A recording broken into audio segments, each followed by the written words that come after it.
Right, come on, you four-eyed fat-faced fool. Tell us what's going to be in the new podcast from the two mics. Well, plenty of buffoonery from you and lots of sense from me. What else? Australopithecus deiremeda, which is Latin for the ape man. Okay. What's Rachel's name? Rachel.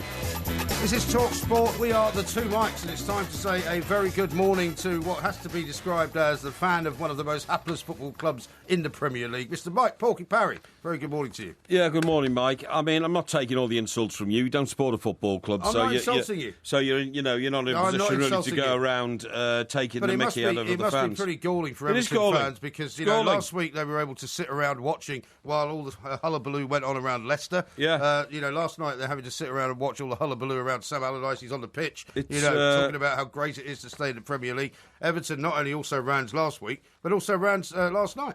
Yeah, shocking. Okay, but I mean, stating the obvious isn't going to make you seem, more knowledgeable about what's going on. But it's not stating the obvious. Yeah, nobody's talked about that yet. I'm the only one who's actually pointed out that for 2 games in a row, Everton fans and Everton players and the Everton manager have had to sit around watching everybody else celebrating. That is stating the obvious, if you don't mind me saying. I don't remember anybody else saying it. Oh, really? Yeah. You don't think that when the team loses 3-1, then loses 3-0, you don't think that everybody is watching the victors celebrate? No, but it's worse than that. Of course they are. Because it's not just about celebration. You're a bit of a dumb cough, No, it's not about just winning a game. It's about Leicester winning the league, right, against Everton. And it's about Sam Allardyce staying up and Sunderland staying up against Everton because they're so awful. I mean, what I can say is that when Sam Allardyce was appointed, that was before Christmas last year, I actually said that will save Sunderland from going down. And everybody said, no quality in the Sunderland squad. They can't save themselves. They're not a big enough club to get out of it. Excuse me. Great. You're still coughing. Well, a bit, I think but it is getting better. Of your lurgy, by the way. No, it is getting better. I'm not feeling terribly well tonight. Well, you should have got yourself protected, but... I should have got myself protected by you hanging around with me for the last 3 weeks, telling me that you were sick and dying. Hang on. We even put out a little video last night to the listeners how am I to supposed show to them... protect myself? I sit in a little tiny room with you for, hours on end. Hang on, didn't you see the medicines that I was applying to myself last night? And that has made me substantially better. Now, if you'd have gone down the same path, if you'd have pursued... Oh, right, it's my fault now for getting an infection from you because you've been irresponsible enough to come in here and breathe all over me and cough all over me and do disgusting kind of, I don't know... I can't even describe the kind of awful noises you've been making. We'll try, because I haven't been making terrible noises at all. It's not my fault. Monday night you did nothing but cough every 5 minutes. Yeah, but the point is I can't help having that. We're in a sealed room here. Yeah, I know that, and the problem is when you get on a tube train or a bus... Well, I can avoid the tube. You're in a sealed vehicle. I can't avoid you. Well, you can avoid me by just not showing up for the show, and I do it myself, and people think it probably sounds a bit better. If you start moaning about working with me... You want to do the show on your own? Oh, yeah, I could easily do it on my own, really? And you could push off and try and cure yourself. But, I mean, why didn't you take note of what I put in the video last night, trying to stop myself from succumbing to illness? If you'd have followed that pattern, you wouldn't be ill now. You've been irresponsible, spraying your germs around the place like some kind of modern-day typhoid Mary. What do you expect me to do? Well, you could have taken some time off and been better, waited until you were better. I can't take time off. Why not? I'm irreplaceable. Because you fear... No, you are not irreplaceable. Nobody is irreplaceable. I am. And, you actually believe that you're irreplaceable. Well, no. What a pathetic thing to say. No, in the great sequence of events here, that is the situation. And anyway, I didn't need to because I protected myself by following... You've now infected everybody else. By pursuing a medical policy. And that has worked. And I'm getting better. You should have done the same. You've been ill for about 3 weeks. Well, it doesn't matter. I fight adversity in many different sort of ways. I could barely stand up on the stage at Cardiff last Saturday night. But did I pull out? No, because there were hundreds of people there waiting to see us, and I owe it to our listeners, to our viewers. You are the most pathetic man I've ever known. And to our live audience. Why don't you just nail yourself to a cross and call yourself a martyr? Getting back to Big Sam, yes. I knew the problem is, the irony of it all was that I didn't realise that come the penultimate game of the season, my prediction about Big Sam keeping people up would in fact further condemn Everton to a season of abject misery. Absolutely. Now, if there's still any Everton fans out there, if you're travelling on your way back from Sunderland, please feel free to give us a call, because we do want to hear from you. I certainly want to hear from you if you want to call me, because I'm going to have to say this, that if Roberto Martinez is to be relieved of his position as Everton manager... Surely he must be now. I would think so. I would think so. Well, you can't still support him, surely. The only thing... Why can't you support him? The only thing I can say is, if the club is still supporting him, I support him, if you see what I mean. I'm a shareholder of Everton Football Club. Obviously, I'm a fan as well, but there has to be a strategy in place as to how these things happen. What I'm saying is... Well, do you think he should get fired? I've asked you this question before. Yeah. Do you think he should get fired? I'm telling you this, if he is going to be fired, if he's going to be replaced... That's not the answer. Yeah, he's got to be replaced in the summer, definitely. He has to be fired, yeah. Well, just say it. Yeah, okay, yeah. Finally, you can say it.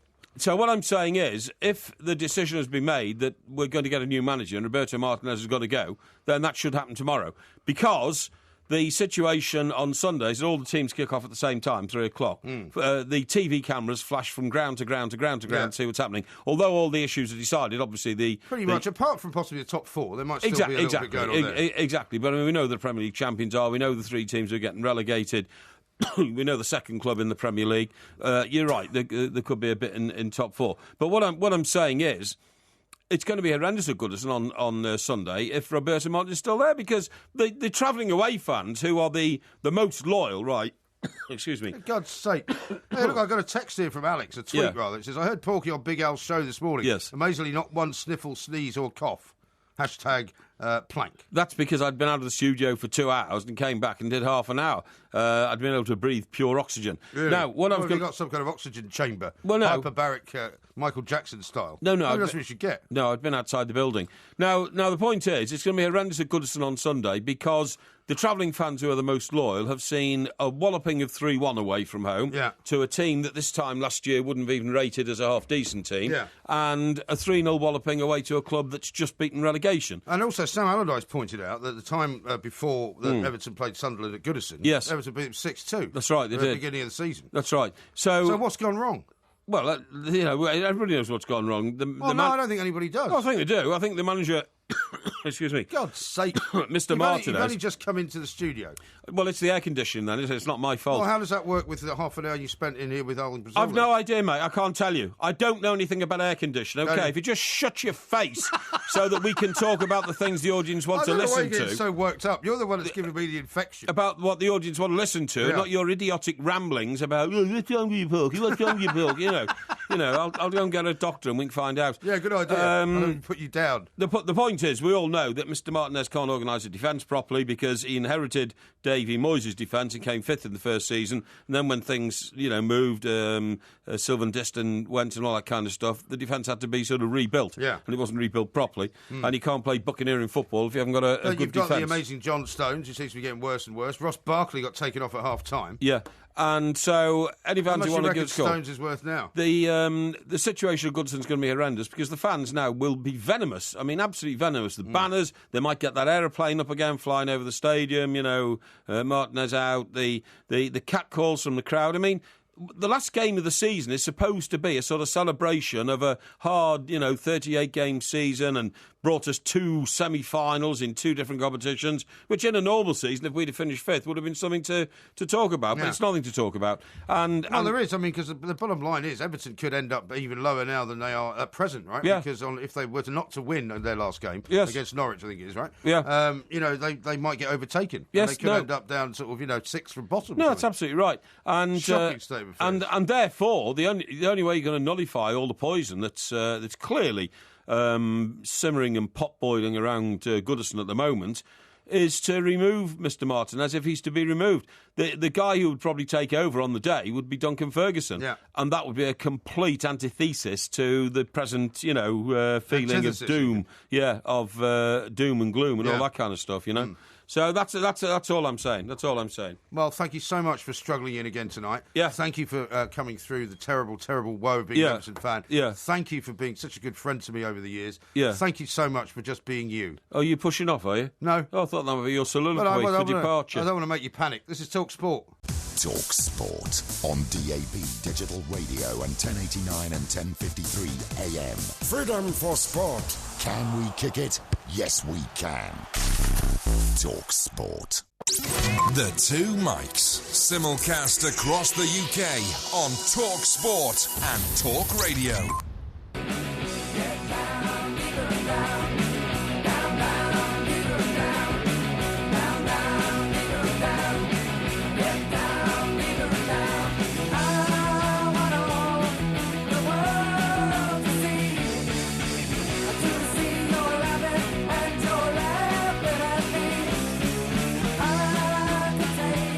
It's Talk Sport. We are the two mics. Porkyvision coming up a little bit later on, of course, which we don't know too much about, but it will be the greatest TV review you've ever heard, if you haven't heard it yet. It will be. Stephen Caldwell's going to be our guest. I can promise. Played, of course, with Sunderland and Newcastle in the past, so he'll have mixed emotions, I would imagine, tonight. Yeah. Newcastle going down, Sunderland staying up. Yeah. Ian says this on the Twitter, at the two mics. If Mr. Graham was ill and came in coughing, Porky wouldn't shut up about it. If Porky is ill, don't come in. He doesn't need the money, does he? He says.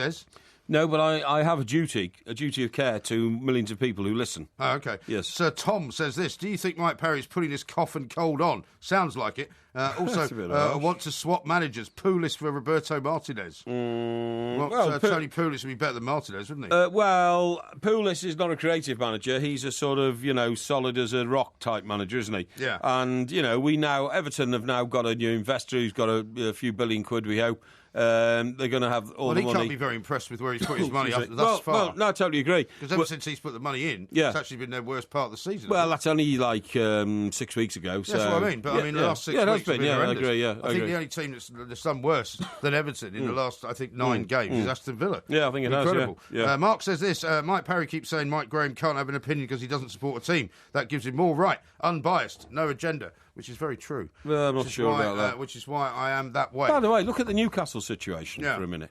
I mean, Mike Ashley's one of the most successful businessmen this country's ever produced. Well, he has had a great year, though. His company's dropped out of the FTSE 100. I totally agree. The share price has tanked and all that kind of stuff. He's having problems with properties, apparently, and he's trying to rescue BHS and all that kind of stuff. Nevertheless, he is a self-made billionaire.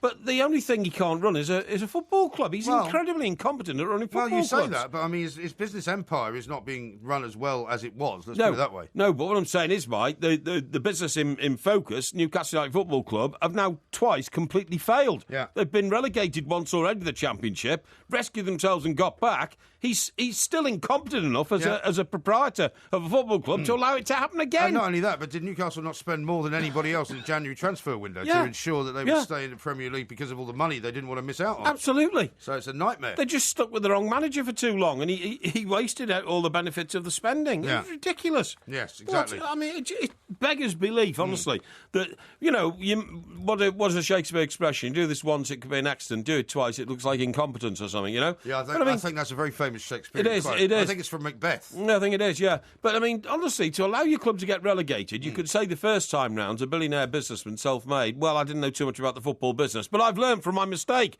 He hasn't learned anything. Yeah. He's made a worse mistake this time. The other phrase, fool me once, shame on you. Sorry? Fool me twice. Fool me once, shame on you. Fool me twice, shame on me. And fool me 3 times and you're dead is the Mafia one, isn't it? No, there isn't a Mafia one. Isn't there? Okay, Let's talk to Callum, who's an Everton fan. Good idea. Callum, a very good morning to you. Hello, Mr. Graham. Hello, Mr. Parry. How are you, Callum? Were you at the game tonight? No, I wasn't. I watched the game. No, I go most weeks, and I was very disappointed with the side tonight, to be honest. Yeah, I agree. No passion.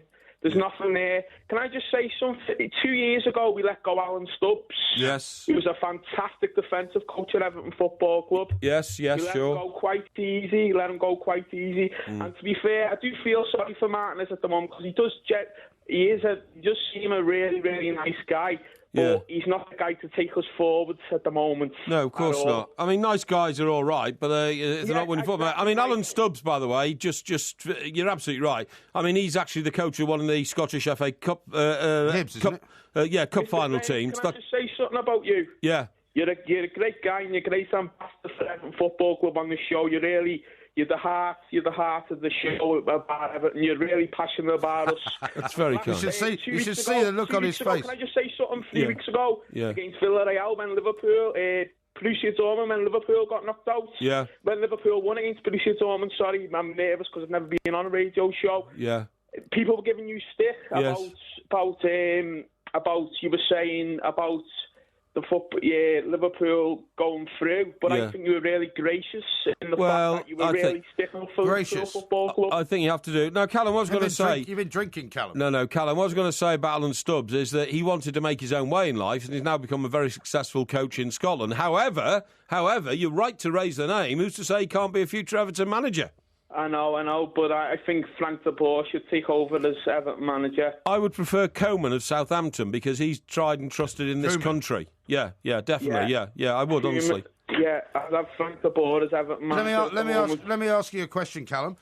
Do you think that it would be a very, very bad idea for Roberto Martinez to still be in charge for the last game of the season, given what the atmosphere is likely to be at Goodison if he's still there? Absolutely. I listened to Sky Sports, watch Sky Sports today, and it pains me to say it, but Jamie Carragher made a great point saying that Martinez shouldn't be there come Sunday because there is going to be a hostile bad atmosphere, hostile atmosphere towards Roberto.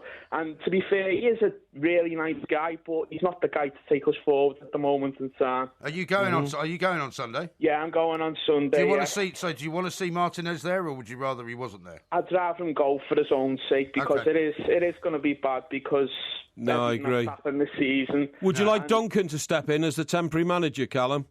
Duncan, why not? Why not? Just for the game. And exactly. We've got a good. It looks like we've got good ownership, but coming in. Yeah. And maybe someone experienced come in, take us over, and let's see what happens. But it's not all negative of Everton next season. I think we're going to be positive. Yeah, well, we hope so. Callum, thank you for calling. Thanks very much for your call. I think that's the first time I've ever heard anyone describe you as gracious. Well, exactly, gracious and a great ambassador for Everton Football Club. Well, I mean, I don't think anyone would doubt that. Well, no, that's different to some of the abuse, I guess. Some people think I'm a toady for Everton Football Club, But at least you supported me the other night when a lad came on and said, you take free tickets, and you said, no, he doesn't. Thank you. That's got true. A season ticket. That is true. Well, I am, as much as you call yourself the seeker of truth and justice, I am the guy that actually is the one who will go straight down the line and never, ever tell a lie. By the way, did you see some of Sam's dancing antics after the victory tonight? I mean, he's not a great dancer. He's not a great dancer. He tried it at Bolton once, if you remember. It looked ridiculous on the touchline. He was trying to do a bit of reggae. But he's a very big something. guy, that's why. Yeah, but I mean, tonight he was like pointing into the crowd and giving it the old John Travolta and all that, But he's done a terribly good job, not just at Sunderland, but everywhere he's gone. And I must say,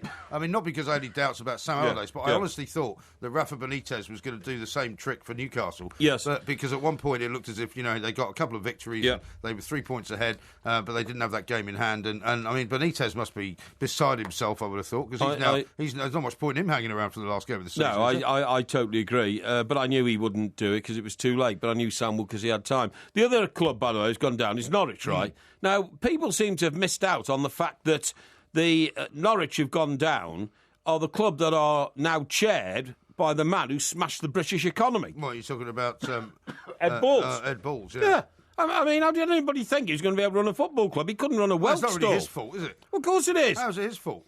Well, he went there and he couldn't put together an economic model to save the club. Well, I mean, bizarrely, I think nobody really knows what happened to Norwich. They suddenly just started dropping like a stone. Yeah. In the last kind of 2 months. Funnily enough, after Ed Balls got there. Well, you might make some draw some conclusion. Well, hang on. Ed Balls was Secretary of the Treasury to Gordon Brown. But he doesn't have anything to do with the day-to-day running of the club. He's an honorary figure, isn't he? No, he's a chairman. He's the chairman. He's the working chairman of Norwich City. And Gordon Brown and Ed Balls managed to smash the British economy to pieces, and we ended up in horrendous debt, which we're still trying to pay off and all that kind of stuff.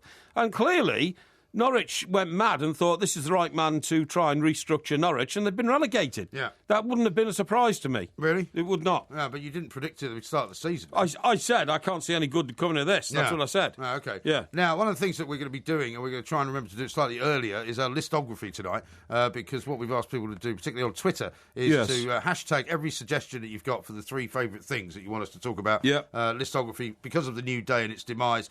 So hashtag listography. We've got loads of them already, but send a few of them in at the 2 mics, and we will. Yes, okay, that'll be good. I'm sure over the course of the next half an hour. I've seen Liverpool, by the way. I didn't realise until I just checked out my my viewing before I came out. Oh, yeah. Only equalised in the 90th minute. Yeah.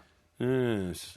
I think it was even after that, wasn't it? It was Benteke, wasn't it? Yeah, I think so, yeah. That's right, yeah. Yeah, 93 or something like that. Yeah, they've been very lucky this season, Liverpool, with those late goals. But then again, I would say that, wouldn't I? You would say that, yeah. But they are in a European Cup final, aren't they? Sorry? They are in a European Cup final. Yes, they are, yes. Even though you say it doesn't matter. I wouldn't call it European Cup final, I'd say a European final. Well, isn't there a cup at the end of it? Yes, but I mean... So how's it not a European Cup final? Well, because that is synonymous with the European Cup final. Not anymore, it isn't. Yes, it is. It is a European Cup final. It is a European final with a cup at the end. It's a European final with a cup at the end. It's not a European Cup final. No, I don't think so. What a pedantic plank. Andy the Baggy says this, if Porky was a dog, you would have him put down. Funnily enough... Hashtag not fit for purpose. Now, you say about that, right? Now, I was in the street outside TalkSport Towers tonight, and I pulled up in What sort of time was that? This was... That's about 11. Let me see. Hang on, I'm just thinking. Yes, right, a bit later, about 20 past, half past. Yeah, right. Right, and, excuse me, there's a man clearly of very poor and low means, both intelligence-wise and, you know, How was no that money. obvious? Excuse me. He's a scruffy, dirty, filthy, shambling individual, okay? And he happened to walk past my car. Oh, yeah. So I definitely decided not to open the door until he was a good 20 yards past. Okay. I didn't want any of the filthies carrying around with him to affect the people. leather of my car. Yeah. So, Car's made of leather. Sorry? Your car's made of leather. Seats are made of leather, yeah. So, and the linings in the door are made of leather. Anyway, so excuse me, cut long story short. So I opened the door. Wish you would. I opened the door, right. And, of course, it's quite a dark street. There are lampposts, but it's a dark street outside TalkSport Towers. And all of a sudden, this crazed dog starts going... Dogs don't like you, do they? No, the TalkSport dog doesn't like you. Barks at you as well. They normally do. No, the TalkSport dog barks at you as well. Anyway, so I turned and put my foot out because I was going to kick this dog in the face, right? Why? It was a Staffy or something like that. It was one of these dogs these disgusting people I've just described have as like pets. You know what I mean? Yeah. What they call killer dogs or savage dogs? Staffordshire Bull Terrier. Yeah, that's right. Yeah. Are you sure it wasn't a mix? Anyway, he shouts back, "Hey!" Excuse me. God's sake. I said, "Take care of this dog." I said, "Or I'm going to kick the dog." He said, "It's your fault." I said, "What?" He said, "You shouldn't have opened your door." I said, "That's how you get out of a car, you idiot. What are you talking about?" That's charming, isn't it? Yeah, he said, "You should have waited until the dog had walked past." I said, excuse me. I'm sorry about that. I said... You didn't be able to get one sentence out. I know. I said, "I didn't see the dog." I said, "Get rid of this dog now or the dog's getting it, you know?" You threatening me?" I said, "No more than threaten you, pal. I'm calling the police."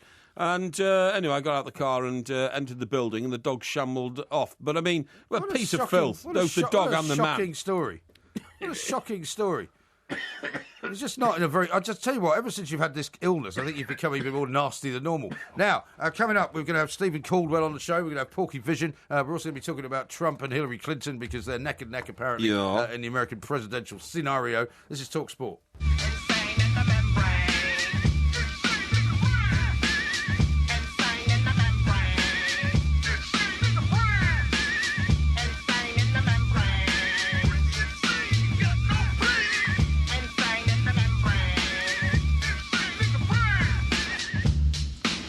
TalkSport, we are the two mics. There will be a podcast coming out a little bit later on, of course. Lots and lots of people seem to be getting a bit wound up about this Europa Cup scenario. Yeah. Craig says Liverpool are in a European final, not cup final. There's no cup at the end, only a trophy.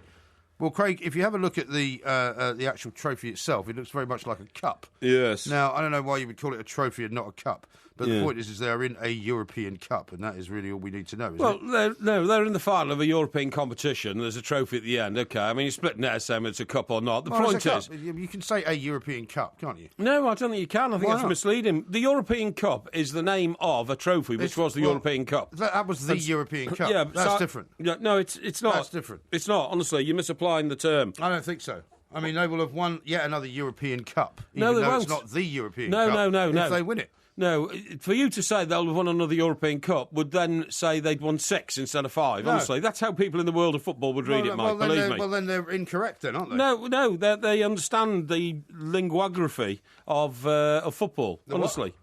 The what? The linguography of football. Linguography? Yeah. What's that? That's the language of football. Is it? Yeah. The linguistics, do you mean? Yeah, the linguography of football, yes. You sure that's a word? Of course it's a word. All right. Here's one from If it wasn't a word, I Tech. wouldn't have said it, would I? I wouldn't have pronounced it, you idiot. Well, you sometimes make words up. Video Tech says, "Ask Porky, is it time to start supporting another team? Supporting Everton, in my opinion, is the footballing equivalent of self-harm." Don't be ridiculous. Dave in Chester says this. "Good evening, Mr. Parry. Understandably, only negative comments about our manager, which are difficult to disagree with, but there is no balance in the arguments I'm hearing, apart from the last caller. So as difficult as this is to say, then we have to remind ourselves that Roberto has got Everton to 2 semi-finals this year. I said although the league points tally is low, Everton are mid-table, and although our defence has really struggled this season, Everton have scored the 5th most goals at home this season." Yeah, but a bit of me still thinks we should stand by our manager. No, I'm sorry. I think that ship has sailed, and we won't finish in mid-table. I don't believe we're going to finish in mid-table. It'll certainly be bottom third. I mean, who do you think are favourites in the game, Everton versus Norwich at Goodison Park on Sunday?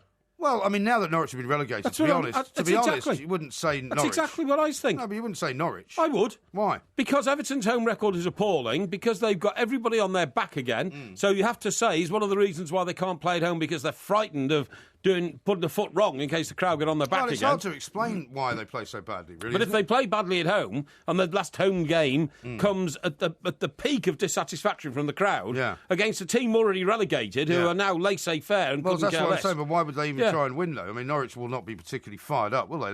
They're done and dusted. Footballers are funny creatures, aren't they, in the sense that when you take the pressure off them, they start playing football like they're on the park on a Sunday morning. Possibly. Not for the value of the points and it's their profession. Yeah. And that could release Norwich from a vice-like grip of pressure they've been playing under recently. I think it would not surprise me if Norwich won, put it that way. Well, it wouldn't surprise anyone, I don't think, if Everton didn't win very many games in the coming. I mean, under Martinez, there's only one left, but if there was 10 left, you wouldn't expect them to win one. Yeah. James says this: Ed Balls has been at the club for a couple of months, not time to get properly involved. We went down because we defended poorly. And I guess he's a Norwich fan, so he's not blaming Ed Balls for that. No. Well, I'm sorry, but Ed Balls overall has control of the club. If you're the chairman of a club, then you're the person who has to, at the end of the day, sign the cheques and authorise every move. Well, then you might say the same about Bill Kenwright, then, wouldn't you? Oh, sorry, Porky's now decided he's only have a coughing fit. I'll read you this. As Gaffer says, Porky wanting to hurt the dog is shocking. Instead of kicking it, he should have coughed on it and the dog would have run away from him. And here's a picture of one of these Sorry dogs. about that. I had to retire from the microphone there for a minute. Here's a picture from Craig. He says, he is my disgusting dog to go with the scumbag of me, according to Sourpuss Porky. Does it look like that? Yeah. Was that the sort of dog it was? No, that looks like quite a nice dog. The dog I saw was snarling, it was angry, it was barking at me, it was a menacing presence. Menacing. And I would have dealt with it in the appropriate way. Uh-huh. I have no compunction whatsoever of smashing the face in of a dog that's threatening me. None whatsoever. Yeah, all right. Well, I don't think you should with my boot threatening innocent animals. Roy says even dogs find him objectionable. I suppose in an uncertain world, it's nice to know some things never change. Hashtag table for one. Yeah, I think that's a little bit harsh, but I won't respond to that one. Yeah, okay then. Now I've got lots of things to tell you about. Did you see that story today about the woman who was sent home from work for wearing high heels? Yes. For not wearing high heels. For not wearing high heels. Yes. Yeah, you once sent home a woman for wearing a skirt that was too short. Well, yeah, but it was ridiculous. She was a reporter who would have to go out and meet police officers and knock on doors of people who'd been involved in tragic stories and all that. She was inappropriately dressed. It's simple as that. Okay. It wasn't anything to do with her looking sexier. Which is the inference of this lady who was told when she went to a temporary job, look, you're a receptionist, we want you to wear a pair of high heels. Yeah. She objected and said it was sexism. And they haven't really resolved it yet, have they? No, they haven't, no. She was working for a company called PricewaterhouseCoopers, a big accountancy firm. Yeah, that's right, yeah. And they apparently are now checking to see whether or not that is, in fact, their correct dress code. Yeah, that's right. They say in their defence that's just the uniform code of people who do that job for us. It was a perfectly simple request. She didn't want to accede to it, so that was it. That's the problem, though. In this day and age, a bit difficult, isn't it, to go around telling women you have to wear high heels? You can't do it. Oh, he's having another coughing fit. Hang on. How about this? Irish one says, will he be the first presenter to die live on air? I hope not, but it sounds like he's getting close. It does sound like you're getting close, actually. Poor old Porky. You feel bad for him. Lots of people still seem to say that the European Cup conversation is still incorrect because the Champions League has a cup. Yeah. And you wouldn't call that the European Cup, but it's still a European Cup if you win it, isn't it? No, it's not. You see, you're using a European Cup as a noun. You can't. The European. No, you can't. The European Cup. The European Cup is no more. No. Honestly, it is in the eyes of. Go and ask any Liverpool fan. What is the European Cup? No, they'd say there's only one, and we won 5 of them. Well, that's correct. But what is a European Cup? And now you have the Champions League, and also you have the Europa League. No, you can't. Honestly, you can't. You cannot continually argue against common sense and make any kind of headway. I'm not arguing against common sense. Yes. I'm arguing against football vernacular, and you've misunderstood the football vernacular of European Cup. Honestly, Carol in Brighton says this: a cup has handles and a trophy doesn't. Oh yeah, is that right? Well, I don't know. I suppose if you lift up a trophy by the base because you're waving it around and all that, and the cup's got handles, surely a cup would be designated by what you can put inside it. For example, I've won various golf trophies. Yes. Which are variously, there could be some kind of animal. Yeah. There could be a guy playing golf. You can have sometimes they're cups in cup form. Yes. But a cup, I don't think a cup needs to have handles on it. Does a cup need to have handles on it? Funny thing is, the League Cup's got 3 handles on it. Never been able to explain that. And Andy Townsend, our great friend, won it twice and picked it up twice, and he never knew which way to pick it up. Right. He said, I wasn't sure whether you pick it up with one handle or two handles. That's a picture of the Europa League trophy, Yes, right? That's right. That is the trophy. Which, to me, because it has something you can pour into the middle, is a cup. No, you can drink out of it. You can drink out of it. Well, you'd have a great deal of difficulty seeing there's no handles on the side, wouldn't you? Well, it's so huge. If you put fluid in it, you couldn't drink out of it. You might as well say you couldn't drink out of a straight pint glass. Has got any handles on it? No, not at all. A straight pint glass is called a glass, not a jug. There's a distinction because or a cup. Yeah, but it hasn't got handles on it. Yeah, I've just explained that. It's a different design of drinking vessel, isn't it? You don't need necessarily to have handles on something to be able to drink out of it. What do you think about the situation involving the girl in the high heels, then? What are you going to say? I think it's outmoded and ridiculous. And I think if she wants to go to work wearing flat shoes, if she was wearing trainers or something, and they said you're not allowed to wear trainers to the office, if she was wearing a pair of flat shoes, which are perfectly, nice shoes, I think it's ridiculous to say you have to wear high heels. Oh, you've gone with the old PC brigade here. With the PC brigade. But I mean, as I've said to you before, whenever people talk about sexism, whenever people talk about, the way the world has changed, and women have equal rights and all of that, then I'm very much in favour of that, not least because I have a daughter. Yes, and if my daughter was told to go home because she wasn't wearing high heels at work, I think I'd be quite irate about it. Yeah, but hang on. Supposing before she went to the job, she was asked, and what's the dress mode? And they said, well, the dress mode is this, and includes high heels. Yeah. And then she said, well, I don't want to wear high heels. Oh, well, I'm sorry, not suitable for the job. That's fair enough, isn't it? Well, it's not fair enough, no, because as this woman said, there's a guy sitting over there, he's not wearing high heels. Why are you not making him wear high heels? Don't be ridiculous. Men don't wear high heels. It is a ridiculous answer. Men don't wear high heels. What a stupid analogy. Why is it a stupid analogy? Why is she being treated differently? Have you ever seen a man in high heels? Eddie Izzard. Oh,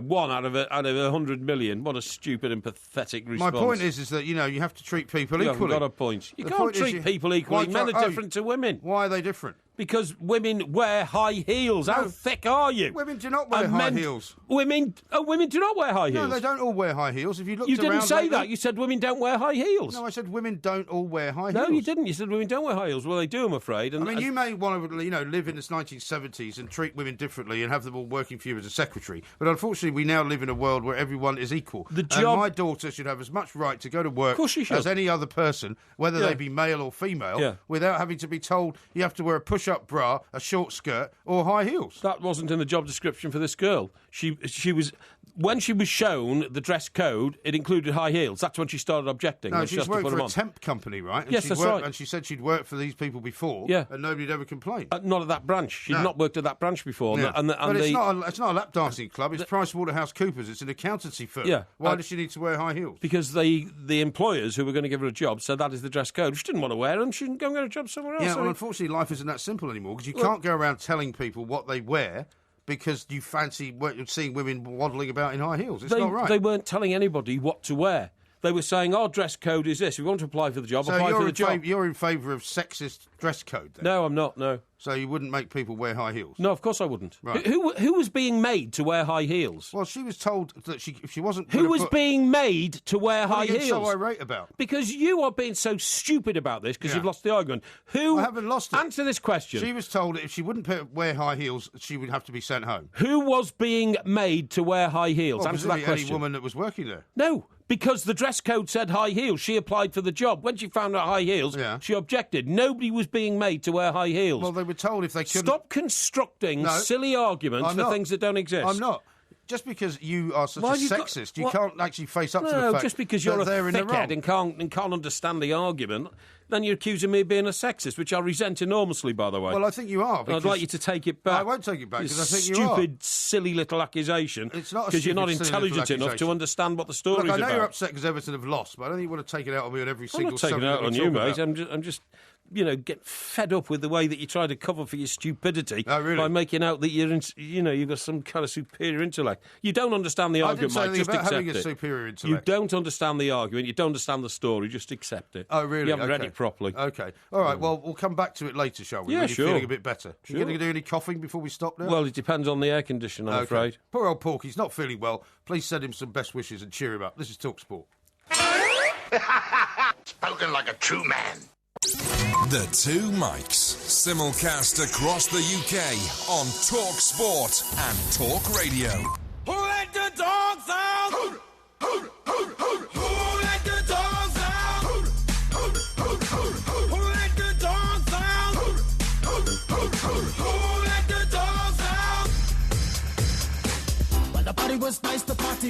calling. And everybody having a ball. Until the fellas start the name calling. This is Talk Sport. We are the two mics. We've got lots coming up, including, of course, Porkyvision a little bit later on. Ben, rather unusually, I don't know if he's trying to cheer you up or me up. Yes. Sent in a tweet that says, "This is the greatest radio show ever." Really? I'm not quite sure what he means by that. Is he being ironic or what? I don't think so. I don't think so. Good. Phil says the World Cup isn't a cup and hasn't got handles, but still called the World Cup. That's a good point. Well, the Jules Rimet was, but the new one hasn't. The new one hasn't, but it's still called the World Cup, isn't it? Yes, of course it is. So I think that's game, set and match. Well, the competition's called the World Cup, and it's the World Cup trophy, isn't it? Well, no, it's the World Cup. You win the World Cup. Yeah, you do. They don't say, here's the World Cup trophy. Yes, that's true. You know, and also somebody's pointed out that the old UEFA Cup is actually now the same trophy that you give for the Europa League. So actually, it's still a cup. What? It's the same trophy that they used to give. The UEFA Cup? The UEFA Cup is now the Europa League trophy. Yeah, it looks like a rugby trophy, doesn't it? Well, it's just, I've shown it to you, it's just a sort of straight, it looks a bit like just a chalice almost. Yeah. Except, if you remember your days as a person who went to church. Yes, that's right, yeah, I do, yeah. And you can pour stuff into it, so therefore it's like a cup. So I think it is a cup. Yeah, this guy Lewis McKenna's lost the plot.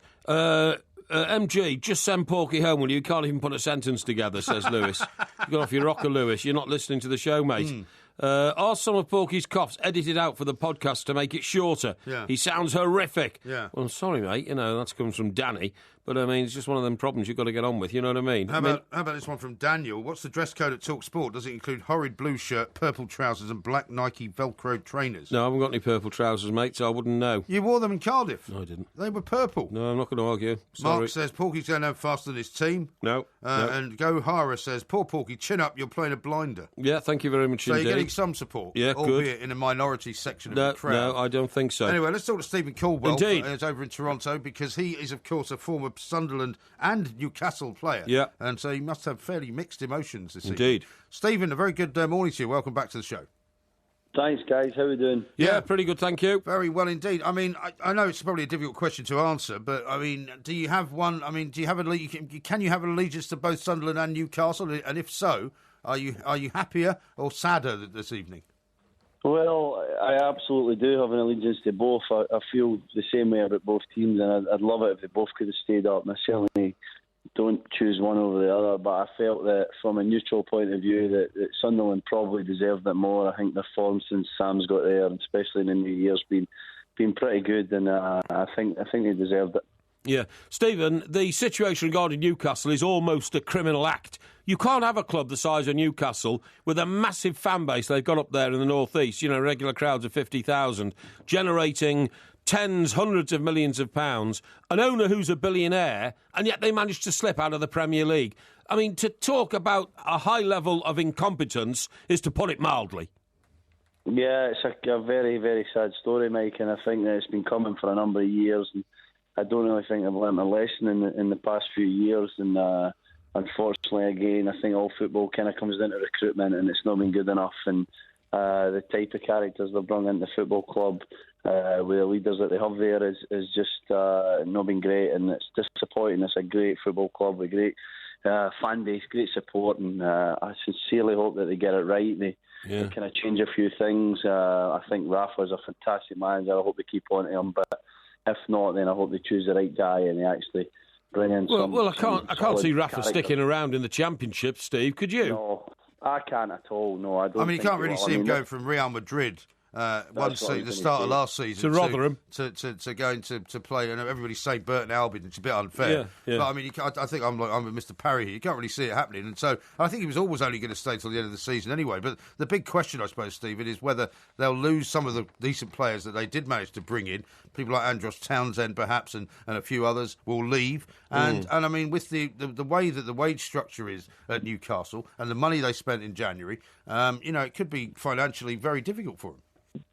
Yeah, I'm kind of worried about them financially. I'm sure that the guys that they brought in are on, big wages, and I'm pretty sure they'll be looking to offload them just from a financial point of view, as well as some of the other guys that have been there 2 or 3 years who are on vast sums of money. So it's a very difficult one. They'll have the parachute payments, but obviously that's not enough to pay their wage bill and to sustain a club that size. So I think they're going to have to get rid of players, recruit very well, bring in some shrewd little signings that'll that'll really do well in Championship, that have been there, done it. Good characters, like I say. I think they've lost their identity as a club, and they've lost that kind of fighting spirit that the fans, you know, that appeals to the fans up there, and that gets the fans really behind them. And I hope that they find that again. I hope that they go and look for the kind of players and guys that wear their hearts on their sleeve, because I think that's what they need at this point in time. Yeah. Now, contrary to that, Steve, about, Rafa probably not sticking around at Newcastle, it's absolutely vital that Big Sam sticks around at Sunderland, isn't it? Because 4 seasons on the trot now, Sunderland have only saved themselves in the last but one game of the campaign. They don't really want to go through an absolute heartbreaking season like that again, do they, next year? No, and I don't think they will if Sam stays, and I can't see any reason why he won't. I think that he's absolutely the right man. I said at the time, and thankfully myself and a lot of other people have been proven correct. He's been outstanding for the football club, and I hope that he stays there, because I think he can build on this season with a full pre-season behind him and allowed to bring in some more players that he likes. I think that Sunderland can be a solid mid-table club at least next season. Who knows, with a good start and a few quality additions, they can maybe start pushing towards the top 8 spots. So great appointment by Sunderland. Good luck to them. I think that Jermaine especially has had a fantastic season. He looks extremely fit, held the ball up, and of course scored the goals. And Kirchhoff and Kazri, 2 fantastic signings in January for me as well. Mm-hmm. Absolutely right. And I mean, of course, Norwich, something went wrong for them somewhere towards the end of the season. You know, they were doing okay up until Christmas, and you know, you got to feel a bit bad for them. They scored 4 goals last night and still just couldn't make it. Yeah, and I feel for the manager, Alex Neil, a fantastic young Scottish manager who's been great for Norwich, but unfortunately this season they've just kind of slipped a bit. Too many defensive errors, in my opinion. Big mistakes at wrong times in games that I've covered. I've noticed, you know, they're in the game and they've got a chance, and they're obviously not a team that scores a lot of goals, and then one of the defenders slips up and it's a glaring mistake, and obviously it costs them. So I guess they'll need to eradicate that. But they're a club that I think can do very well in the Championship. They've got the players there, and hopefully they'll keep the nucleus of that squad, and again keep their manager, because I think he's a good young manager. Of course, he's not had a great season because the club's been relegated, but I do think that they're a club that can bounce back up. Yeah, I tell you what, Steve, just getting back to Newcastle for a minute, somebody took their eye off the ball there. Look at the West Ham situation. The people who run West Ham were absolutely adamant that they were not going to miss out on being in the Premier League next season because of the £100 million that comes in for the first time and the fact that they were going to a new ground. They knew it was a priority. If they'd have, you know, there was a chance West Ham might have been a relegation-threatened team at the start of the season, but they did everything in their power to make sure that wasn't going to happen. I just don't understand why there's nobody at Newcastle who's got that focus, particularly considering they're owned by one of the most successful businessmen in the world. It just beggars belief. Yeah, I just really always go back to the recruitment, and I'm nothing against foreign players. I think they've really helped the Premier League and have improved it in a lot of areas. But I think there was a point, probably 2 or 3 years ago under Alan Pardew, where Newcastle was signing far too many French players and European players who, you know, in my opinion, didn't really understand what it meant to play for a club like that. I've said it before, it's a unique football club and a unique area to play football, and you really have to take the passion of fans into account and show them every single game how much you care. And I think there's too many in that squad that don't really show that on a weekly basis. And of course they have quality, but they don't really have the heart and the stamina and the fight to be in this league and to be at that football club. So I hope they improve that first and foremost. And I think that, again, Rafa was probably appointed a little bit too late, in my opinion. He could have been there a little bit earlier. And again, I don't think he will. We've spoken about it earlier, but if they can somehow keep Rafa, then they've got a great chance of bringing in some good characters, good players, and bouncing back up. I'd be amazed if they could do that, Steve. We'll leave it there. Thank you very much indeed. This is Talk Sport, Stephen Talker. This is Talk Sport. We are the Two Mics, and of course there will be a podcast coming out a little bit later on. We've got lots of stories to talk to you about. Here's an interesting one from Scott, who says when typing Rogerisation into Google Images, the 7th picture that comes up is the Two Mics. No! It's extraordinary, isn't That's it? excellent. I like that. Yeah. Perhaps we'll get into the Oxford Dictionary of New Words or whatever it's called. Yeah, you know what I mean? Yeah, exactly. We've introduced some words, haven't we? Rogerisation, bladderisation. Legoverism. Plank. Yeah, a few words like that. That's excellent. Listen, there's one of these features in one of the newspapers tomorrow, which I utterly abhor and can't stand, because it's been done a million times over the years. It's intrusive and utterly boring, and it is... reveal, asking the stars, reveal the first time you had sex, you know what I mean? Oh, yeah. Well, you lost your virginity. And who cares? Well, they've made a feature out of it. They've made a feature out of it. What they've done is, obviously, they've picked through various interviews over the last 20 years or something, haven't they? Is this one of the Red Tops that's done this? No, it's not, actually. It's one of those, what you could call it's a tabloid-shaped newspaper, but some would call it a heavy paper, you know what I mean? Right, okay. But, so how was it for you the first time? No, who cares? I would never reveal that sort of information to anybody ever in my life. Wouldn't you? No, There's no point in me asking you then. Sorry? There's no point in me asking you. No point in asking me whatsoever. Neither would you, I hope, because gentlemen don't, you know what I mean? It's one of those... Well, I think it depends who asks you. No, it's the unspoken thing. Right, now then... We won't make it part of the Porky quiz on the live show then. What? We won't make it part of the Porky quiz on the live show. No, definitely not. Now, listen, talking about things, right? Talking about things. Did you know that Peter Pan was, in fact, a nasty, vicious, hobgoblin-type creature? Well, is he not a mythical creature? Well, yeah, but I'm saying Graham Barry wrote about it, right? Yes. Now, only a few people... Well, he invented him, really, didn't he? Invented him. Only a few people have ever seen the original Graham Barry story. But one of the first people who ever saw the original Graham Barry story was... Walt Disney himself, because Walt, as he was then, was like the world's greatest ever... Well, he hasn't exactly been, in the annals of history, been given a great sort of rep as a nice guy, has he, Walt Disney? No, you're absolutely right. And in fact, wasn't that film written about how he tried to stitch up the woman who wrote... You remember he wanted the rights for the book too. What was it? Yeah, I can't remember. Yeah, anyway, we know... The film that came out the last couple of years. Film came out the last couple of years, which related to why he couldn't buy the rights to Brer Rabbit or something, wasn't it? Was that Tom Hanks, was it in that, wasn't it? Yeah, it was Tom Hanks. He played Walt Disney. Yeah. But anyway, the point of the story I'm making here is that Walt Disney was the first one to see the original book. He realised that, there wasn't an Amazon around in those days, so it wasn't easy. So he went and bought all the books in the area, in Hollywood, you see what I mean? Sent people out to all the bookshops and all the libraries to steal them from the libraries and all that kind of stuff, this Peter Pan book, so he could suppress it and then rewrote it himself as Peter Pan, the Boy of Eternal Life. What, you mean so that he could make a cartoon out of it? So he could make a film out of it. Right. Because what he thought, Disney is the land of dreams, the world of dreams, all that kind of stuff. Do you understand what I mean? So you're saying that he didn't pay any money to Graham Barry for the rights to I think he did.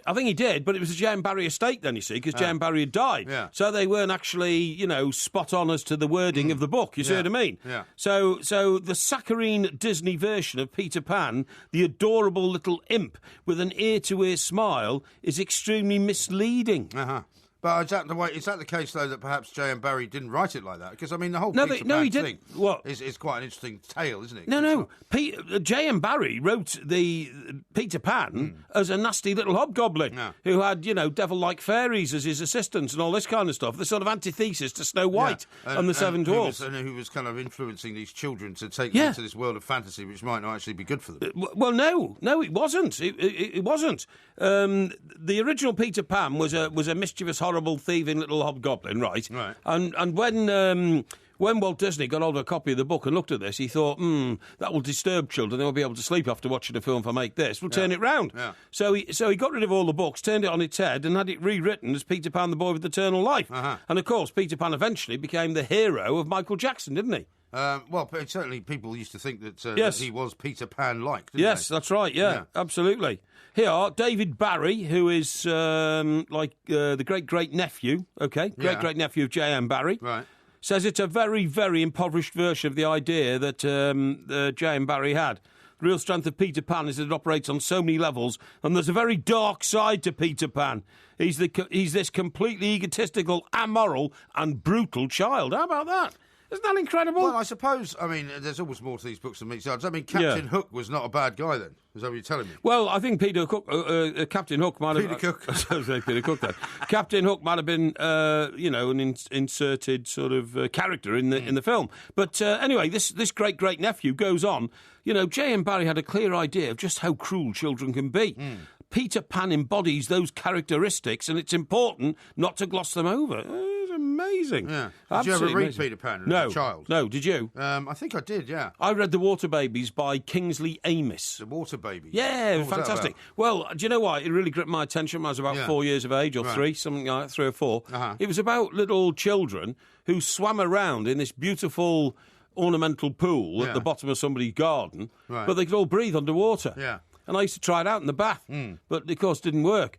And it was a fantasical sort of world in which your only friends were goldfish and little Goldfish. dolphins and all that kind of stuff. Yeah, that's right. Yeah, I'm just reading about Peter Pan here. It sounds a bit like you. Peter is an exaggerated stereotype of a boastful and careless boy. Careful. He claims greatness. Yeah, he claims greatness even when such claims are questionable. Such as congratulating himself when Wendy reattaches his shadow. Oh dear me!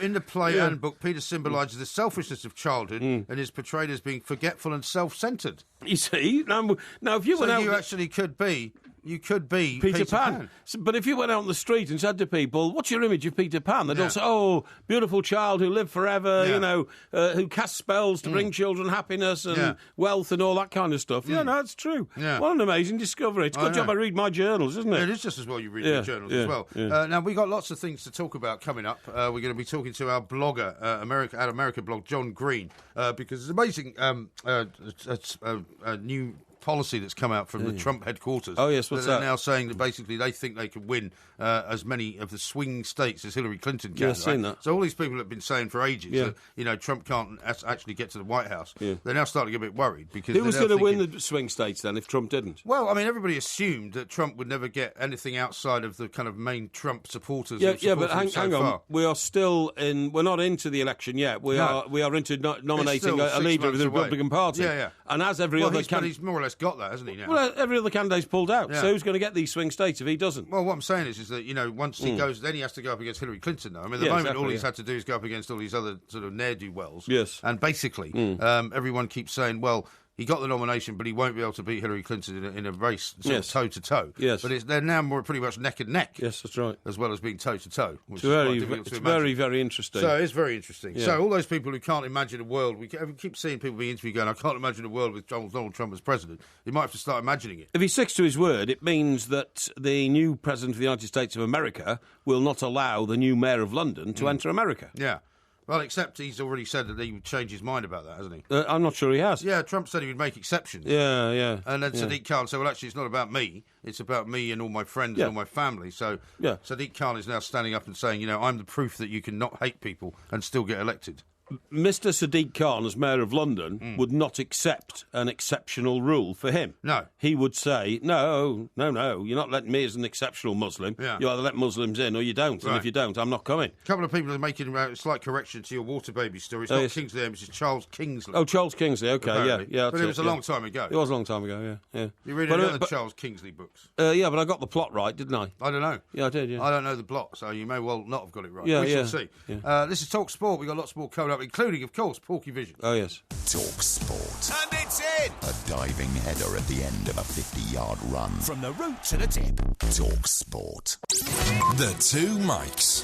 Simulcast across the UK on Talk Sport and Talk Radio.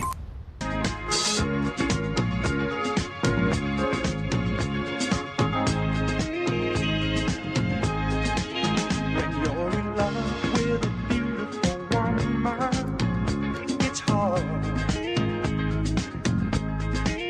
When you're in love with a beautiful woman, you know it's hard.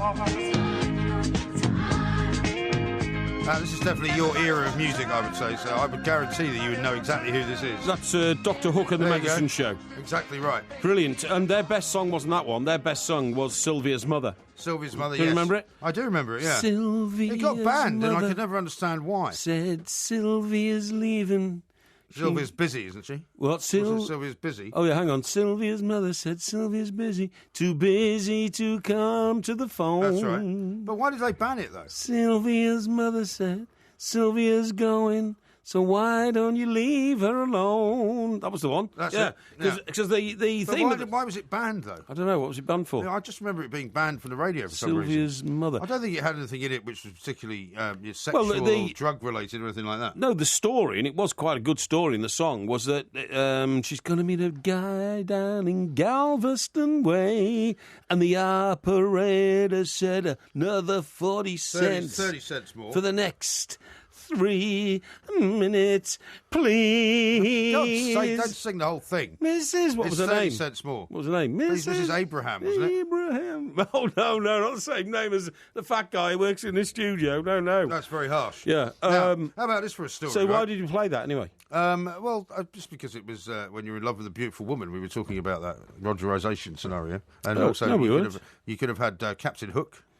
Or that was a reference. Could have been related to Sheridan Smith and the stand-in lady at the theatre where she's not seem performing. Very taken by this story. Well, I think it's amazing. I think it's amazing. If you want me just to recap it for a minute, but I mean, Sheridan Smith is the lady who played Scylla. Yeah. So that immediately makes her a favourite of mine because it's the culture in which I grew up in and all that kind of stuff. It's a great award-winning show, BAFTA-winning show. Uh-huh. She goes to the BAFTAs on Sunday, doesn't win. She thinks she should have won for a play called Mrs. C. Yeah. That's a C for cancer. Uh-huh. And she wanted to dedicate being given the Best Actress prize to the lady upon whom she based this. It was a woman who who shaved her hair off in sympathy with a friend. Who was fighting cancer. She didn't get the award. Apparently went out on the bladderisation trail, missed the show the next night, has now missed 3 consecutive nights. Now, the way the plot is going now is that increasingly drama critics are writing that the lady who stands in for her understudy, Natasha Barnes, who's now had an uninterrupted 3-night run, is now in herself emerging as a terrific actress. Well, this can often happen, I suppose. And getting standing ovations at the end of shows. And people are now saying on the way out, being in and saying, who's Sheridan Smith? Yeah, right. I mean, that's a pretty rapid way to torpedo your own career, isn't it? Well, it is. I mean, that's unfortunately the business of show business, I suppose, is like that, isn't it? It's a bit like where we've now got Axl Rose singing for AC/DC. Yes. People might be going to the show saying, actually, Axl Rose is better than the guy that was supposed to be here. Yeah. And therefore, maybe he'll end up staying with AC/DC. Is he dead, by the way, the guy who should have been there? No, he went deaf. Oh, he went Brian deaf? Johnson. Oh, well, you can still sing when you're deaf? Well, he doesn't feel like he can. Well, Mozart wrote a load of... but he didn't sing, though, did he? No, but he actually wrote his last couple of concertos when he was stone deaf, didn't he? But he was it Mozart or Beethoven? Yeah, wasn't it Beethoven? Beethoven. Did he cut his ear off? He didn't. That was Van Gogh. Oh, that's right, yeah. But did he not have... I'll tell you what he did cut off, though. I understand he cut off the legs of the piano. So that when he was playing the piano, he could feel the sort of the rhythm. Yes, that's right. He did. Yeah. And so he could feel the music that way. Yeah, that's right. He did when he was deaf. You mean? Yeah, that's right. Yeah, he did. Well, you wouldn't do it when you were not deaf. You'd just be done for some kind of vandalism. Well, you might. Piano. You might do. You might feel feeling the resonance of the musical notes through your bones. Yeah.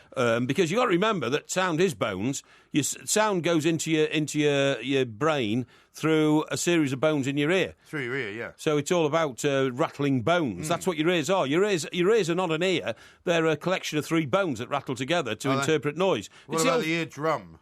Yeah, well, the eardrum... That's not a bone, is it? No, it's a filter. Yeah. That filters noise onto the bones. Is the eardrum where a lot of the sound actually resonates? Yeah, some of it resonates there. That's why when you fracture your eardrum, you've got a problem. But I mean, that's the old inevitable question that can't be answered. What? If you cut down a tree and there's nobody in the forest, does it make a noise? If there's nobody in the forest to hear it? Yes. No, of course it makes a noise. No, it doesn't. Yeah, it does. No, it doesn't. Of course it makes a noise. It doesn't. How does it not? Because the person in the forest only gets the response from the fact that the airwaves, which are generated by the falling tree, then rush towards the head of the person standing there, and those airwaves go into the ear and start rattling the bones in the middle ear. Well, that's like saying... that's the noise. But it doesn't mean it doesn't make a noise just because there's nobody there to hear it. No, it does. No, it doesn't. No, it does, honestly. It's the same as saying if there was a deaf person standing in the forest and a tree fell and the deaf person couldn't hear the sound, would it make any noise? Of course it would. No, it wouldn't. No. Listen, let me tell you, we'll do an experiment one day. What we'll do is we'll go to Delamere Forest, OK? Why? Well, it's in Cheshire, near me, and I used to play there as a child. Why don't we go to the New Forest? It's closer. There's no trees. Well, there are some trees. There's no trees in New Forest. So what we'll do is, we will take a microphone from this very studio, because we've got lots of microphones, and we'll strap it to a tree, OK? Yeah. And then we'll take a 6-mile cable of lead. 6 miles? Yeah, 6 miles. Yeah. And we'll go and sit in a field 6 miles away, OK? And what we'll do is we will then get somebody to go into the forest with a chainsaw and cut the tree next to the one with our microphone on down. Okay. So we will hear through the microphone the chainsaw noise. We will hear the noise of the man with the chainsaw cutting through the tree next to our tree that's got the microphone on. Okay. We will then ask him... what do you think we'll hear? We'll hear the chainsaw. And we'll hear the tree falling. No, here, hang on. This is what I'm about to say to you. How are you? So I'm about to say to you. When we then we'll ask him to step back with his chainsaw, okay? And then do you know what will happen? The tree will come down, but we will hear nothing. Why? Because there is no human being in the forest. Well, what about the guy cutting the tree down?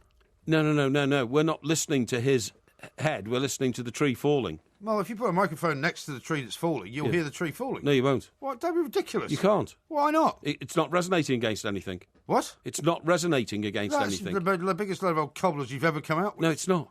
It's not. So what's the point of having a microphone in a place where you are not then? Because... So you're telling me that you wouldn't be able to hear anything? No, the difference is this.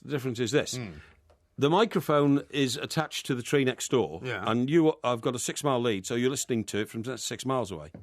If you were in the forest and watched the tree coming down, the noise would be the air rushing into your eardrum and then through your hammer and your anvil, which are the two of the bones in your ear. But, I mean, what about the noise rushing into the microphone?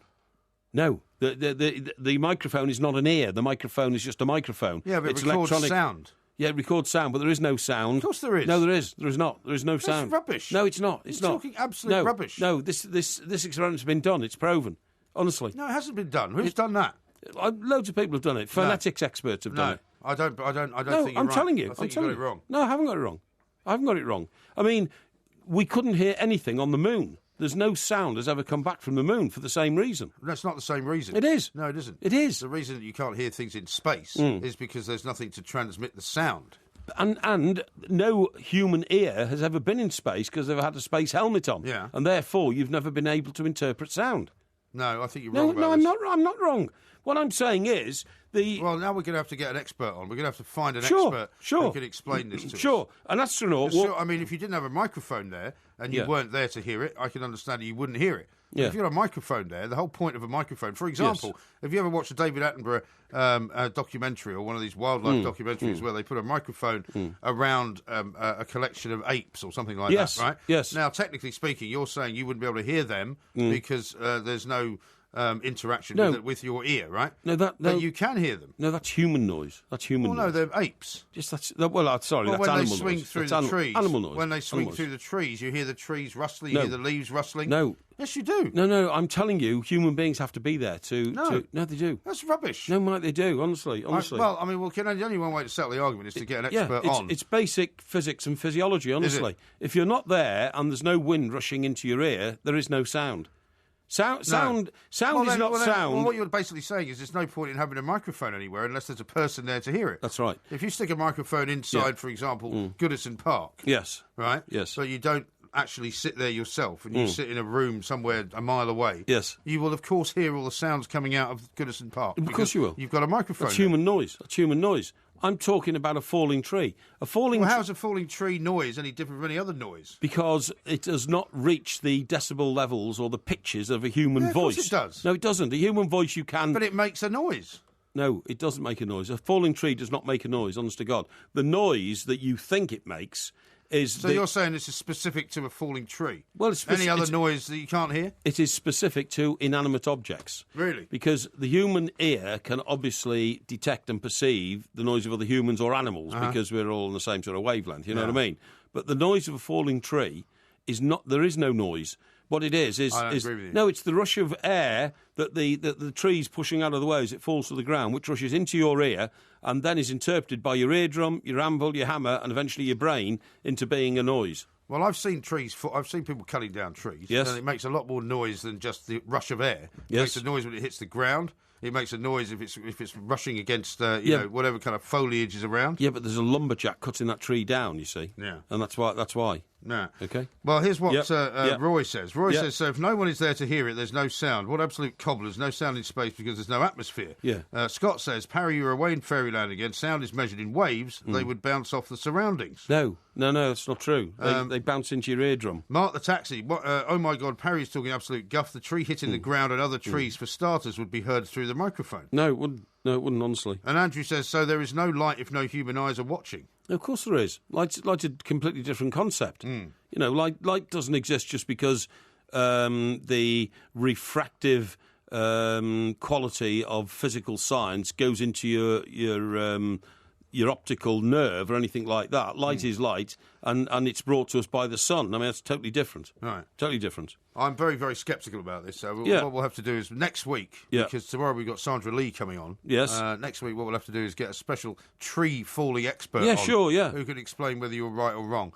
My suspicion is you're wrong. Well, here we've got one of our regular correspondents here, Liz. She's quite an expert in a number of matters. She says Porky is absolutely right to do with the cutting of trees. He's right because she's read it in a journal. Well, there's your evidence then. Well, yeah, I mean, you know, I get backed up by interested listeners. That's a good thing. Yeah. Maybe, possibly so.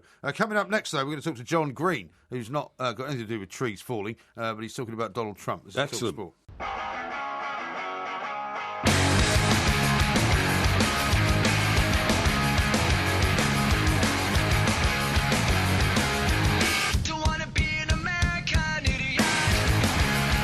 Sports, and we are the Two Mikes. There will, of course, be a podcast coming out a little bit later on. Porkyvision coming up in the next hour as well, where we'll find out what sort of TV shows Mr. Parry's been watching over the past week or so, or indeed which he hasn't been watching. Right now, though, there's an awful lot of interest in a recent poll that's been done over in the United States, which shows that Donald Trump and Hillary Clinton are running neck and neck in 3 key battleground states, which are supposedly the ones that you need to win if you're going to get to the White House in the November presidential election. We're talking about Florida, Ohio and Pennsylvania. And now we're going to talk to John Green. We've had him on the show before. He's editor at America Blog to find out what he makes of it all. John, very good morning to you. Welcome back to the show. Yeah, thanks for having me back. That was some pretty great intro music you got there. Yes, indeed. It wasn't certainly. I don't really think it was aimed at you or indeed anybody else over there. But you know, sometimes it might sum up what's going on in the presidential race. I mean, I get the feeling. Yeah, well, I mean, we've heard, of course, so much from people who don't like the idea of Donald Trump being president. That don't worry, whenever he gets the nomination for the Republican Party, he won't be able to stand toe to toe with Hillary Clinton and win. But this poll suggests otherwise, doesn't it? So. I always hesitate to read too much into one poll. If you look at the averages of all of the polls that are being released, Hillary is still 5-ish points ahead. Other polls that are coming out have her sort of, around there. Well, this latest one has got just about 1 point between them, and just a few weeks ago she was 13 points ahead. So he's certainly got a bit of momentum, hasn't he? Yeah, absolutely. So one of the things you're seeing is that Republican voters, now that the Republican primary race is over, you don't have any of Ted Cruz's supporters saying that they're not going to vote for Donald Trump in the general, which you were seeing beforehand. Right. And that's not true on the Democratic side. Bernie Sanders is still in the race, and you still have some of Bernie Sanders' supporters saying that they won't support Hillary in November, when that's probably going to change after he eventually drops out. So are you saying that it's still too early to tell?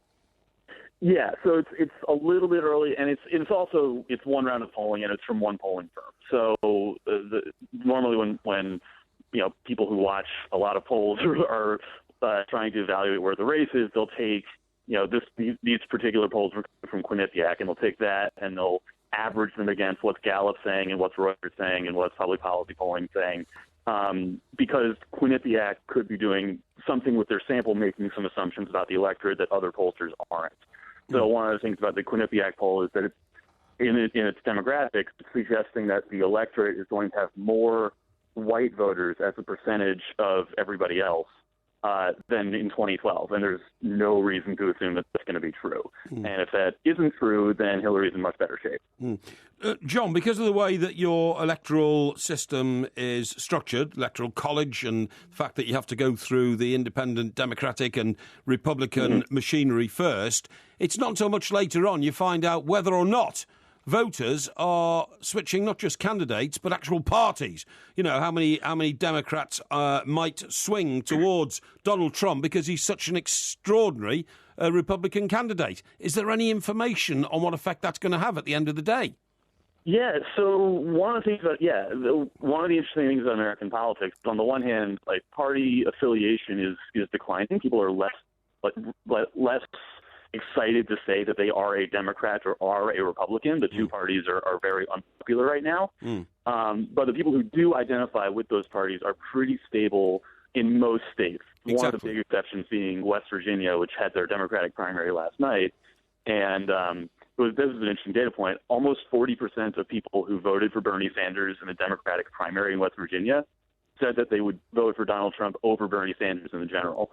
And that has to do with West Virginia's particular history of low party polarization, and it's a special case. But in general, Democrats vote for Democrats, Republicans vote for Republicans. Donald Trump is saying that he can peel off some Democrats. It remains to be seen if that's going to play out. I doubt it. And I also doubt that Hillary Clinton is going to be able to pull off as many Republicans who really don't like Donald Trump, which you've seen a lot of conservative thought leaders, commentators, even some elected officials saying that they can't support Donald Trump. But what we're seeing in the polling is, by and large, Republican voters, the sort of rank and file Republicans, are rallying around him. Right. Isn't the problem though, John, that every time something comes out which suggests that Trump is kind of shall we say, reversing the trend of what the pundits are saying he's going to do, and they keep getting it wrong, and he keeps getting more and more kind of support. Yes, this is now that we're resetting for the general, everyone's trying not to make the same mistakes they made in, commenting on the primary campaign. And one of the big one of the things people really got wrong in the primary campaign was they were looking at all of these polls saying Donald Trump is ahead, Donald Trump is ahead, Donald Trump is ahead, and they kept assuming, no, these polls are wrong. They're completely wrong, or they're definitely going, Donald Trump is going to crater, he's going to say something, people are going to stop voting for him. The Republicans are going to start attacking him, things like that. And none of that played out. When a poll comes out that shows Donald Trump had, neck and neck with Hillary, you do have to take it seriously because, you can't just assume that he's going to lose and something's going to happen and everything's going to work out okay. Exactly. And what about any other candidates that might kind of pop up? Because, I think I mentioned this to you last time we spoke, that the Republicans might try and come up with a party candidate who would sort of split the Republican vote, and they would effectively kind of sacrifice 4 years in the White House just to stop Trump getting in. That's looking less and less likely. But isn't there an independent candidate, the governor of New Mexico, Gary Johnson, thrown his hat into the ring as well? So Gary Johnson, so the Gary Johnson's actually a good example to bring up because it's actually very hard to launch an actual independent bid at this point because the deadlines for getting on the ballots in the various states are fast approaching. So Republicans are talking about, all right, maybe we can get Rick Perry, who was the former governor of Texas, maybe we can get him to run an independent campaign. Turned out it was too late to get on the ballot in Texas, so he wouldn't have actually been able to appear. Gary Johnson is a member of a minor party. He's on the Libertarian ticket, so he's already qualified for the ballot. So if Republicans decided that they really couldn't stand Donald Trump, they could tell people to vote for Gary Johnson. It doesn't look like that's going to happen. He might get 4% instead of 2%, but it doesn't look like he's going to be siphon serious votes away from Donald Trump in any major way. Right. Mm-hmm. And presumably also at this point, massive amounts of money are now swinging behind Clinton and Trump, so that they will both be kind of outspending each other to the tune of billions of dollars, no doubt. And if you're an independent, it's hard getting your hands on any kind of money like that. Exactly. Yeah. So, Donald Trump's got the Republican National Committee raising money for him. He said recently he's going to reverse himself. He's going to start soliciting money for super PACs and, all of the, big moneyed interests. He's going to play that game. And he says he can play it very well. It remains to be seen if he can actually do the political fundraising that Hillary Clinton's been doing now for months. Right. But, there's almost no chance for a third-party candidate to compete in any serious way. Right. Mm-hmm. So the next big sort of milestone in either one of their campaigns, I guess, is the conventions, right? So those will be later in the summer. So we're sort of in this holding pattern right now where, we're waiting for the presumptive nominees. And I guess you can say Hillary Clinton's the presumptive nominee. The race isn't officially over, it's kind of over. Right. At some point, they'll roll out vice presidential picks. Clinton and Trump will start really engaging with each other more than they're going to engage with their primary opponents, things like that. Mm-hmm. But it's the conventions are, I guess, late July, early August. Those are, sort of the next big milestones of the campaign. All right. So I'm not going to ask you to put your reputation on the line, John, but if you were asked, do you see Donald Trump now getting closer to possibly being in the White House, or do you still think that Hillary's going to do it? If you had asked me the last time I was on, I would have said he had a 30% chance of winning. If you asked me today, I would say he has a 35% chance of winning. I still don't think he'll win, but things that have a 35% chance of happening still happen 3 out of 10 times. That's true. So, maybe next time we talk to you, it'll be up to 45. You never know. Maybe. Who knows? Well, no, I think, going back to my point earlier, American politics is relatively stable, especially the presidential level.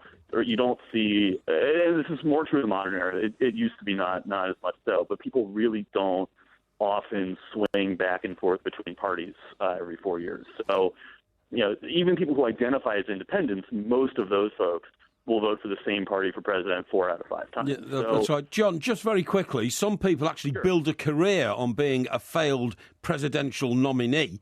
Mr. Trump has already got a very lucrative career, so he could make himself doubly rich, couldn't he? Just from this political escapade. He actually hinted before he got really serious about running. When he first started out, he sort of suggested that he actually could make money off of his bid, not just in building his brand, but off of the bid itself. Yeah.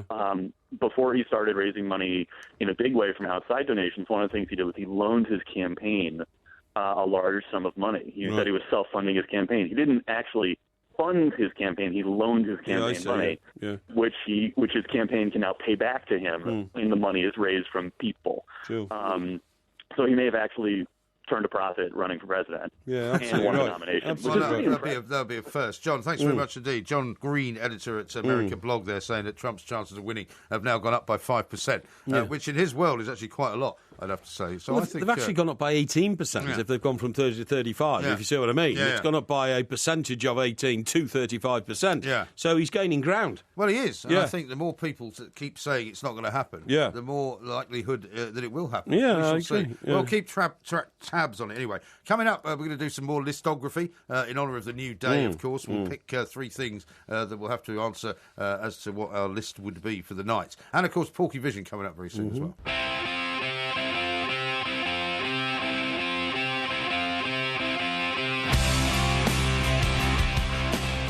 Together with Mars Believe, we're getting Moose musically match fit so he can show his support for the England team this summer in France. A top singing coach has been enlisted to help him, and over the next few weeks, Moose will have to learn to sing the We Love You England chant in different styles that will put his tonal range to the test. Absolutely right. Now then, this week, the Drive team have challenged Moose to learn the chant in the style of rock. Yes, rock. Listen to Drive this afternoon from 4 p.m. to see how Moose's singing lesson went.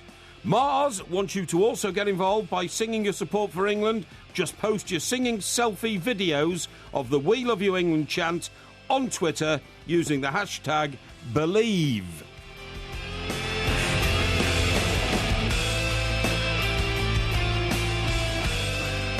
And we're going to use the hashtag listography, of course, so that we can continue the fine vein of the former back page of the New Day, where we're going to get you to sort of nominate what we should be talking about. So I'm going to look that up in a second. But let me read. I've got a lot of tweets on the subject of the tree falling scenario. Yes, good. Here's one from Glenn Arnold. Porky has gone totally mad. What? The medication has puddled his brain. No. Of course you can hear a tree falling.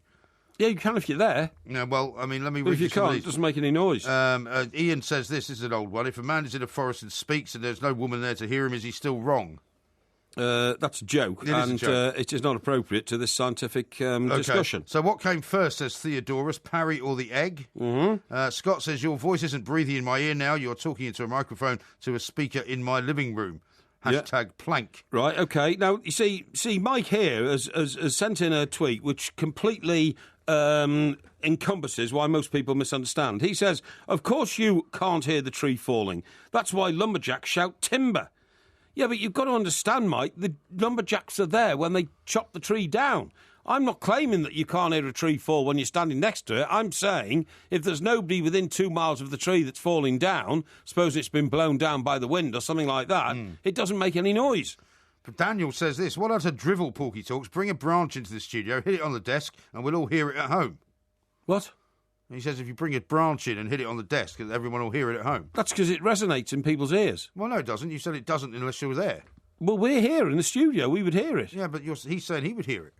No, he would only hear it if we allowed it to go through our transmission process. Well, no, it goes through a microphone. Yes, of course, that's the transmission why doesn't process. The tree falling do the same thing? Because because a tree is outside in the air, and the way that sound travels through the air is different to the way sound travels down a microphone line. I see. Dave the Milk says, I reckon a tree's fallen on Porky's head tonight. No. Would you hear a falling plank, says Justin. Mm-hmm. And let's see, what else? In space, nobody can hear you scream, says Matt, but they can hear you laughing at Porky and his inane ramblings. No, they can't. You must have been on the same loopy juice as Porky. Are you sure you hear it? But I'm not sure who that's directed to. It might be to our correspondent, Liz, who was agreeing with me, of course. It may well be. How about this one from Steve? He says, what about when they chop a tree down on telly? We hear that. Or is it a canned tree falling, like canned laughter? It's canned tree falling. Of course it is. What do you mean they make the noise up? Of course they do.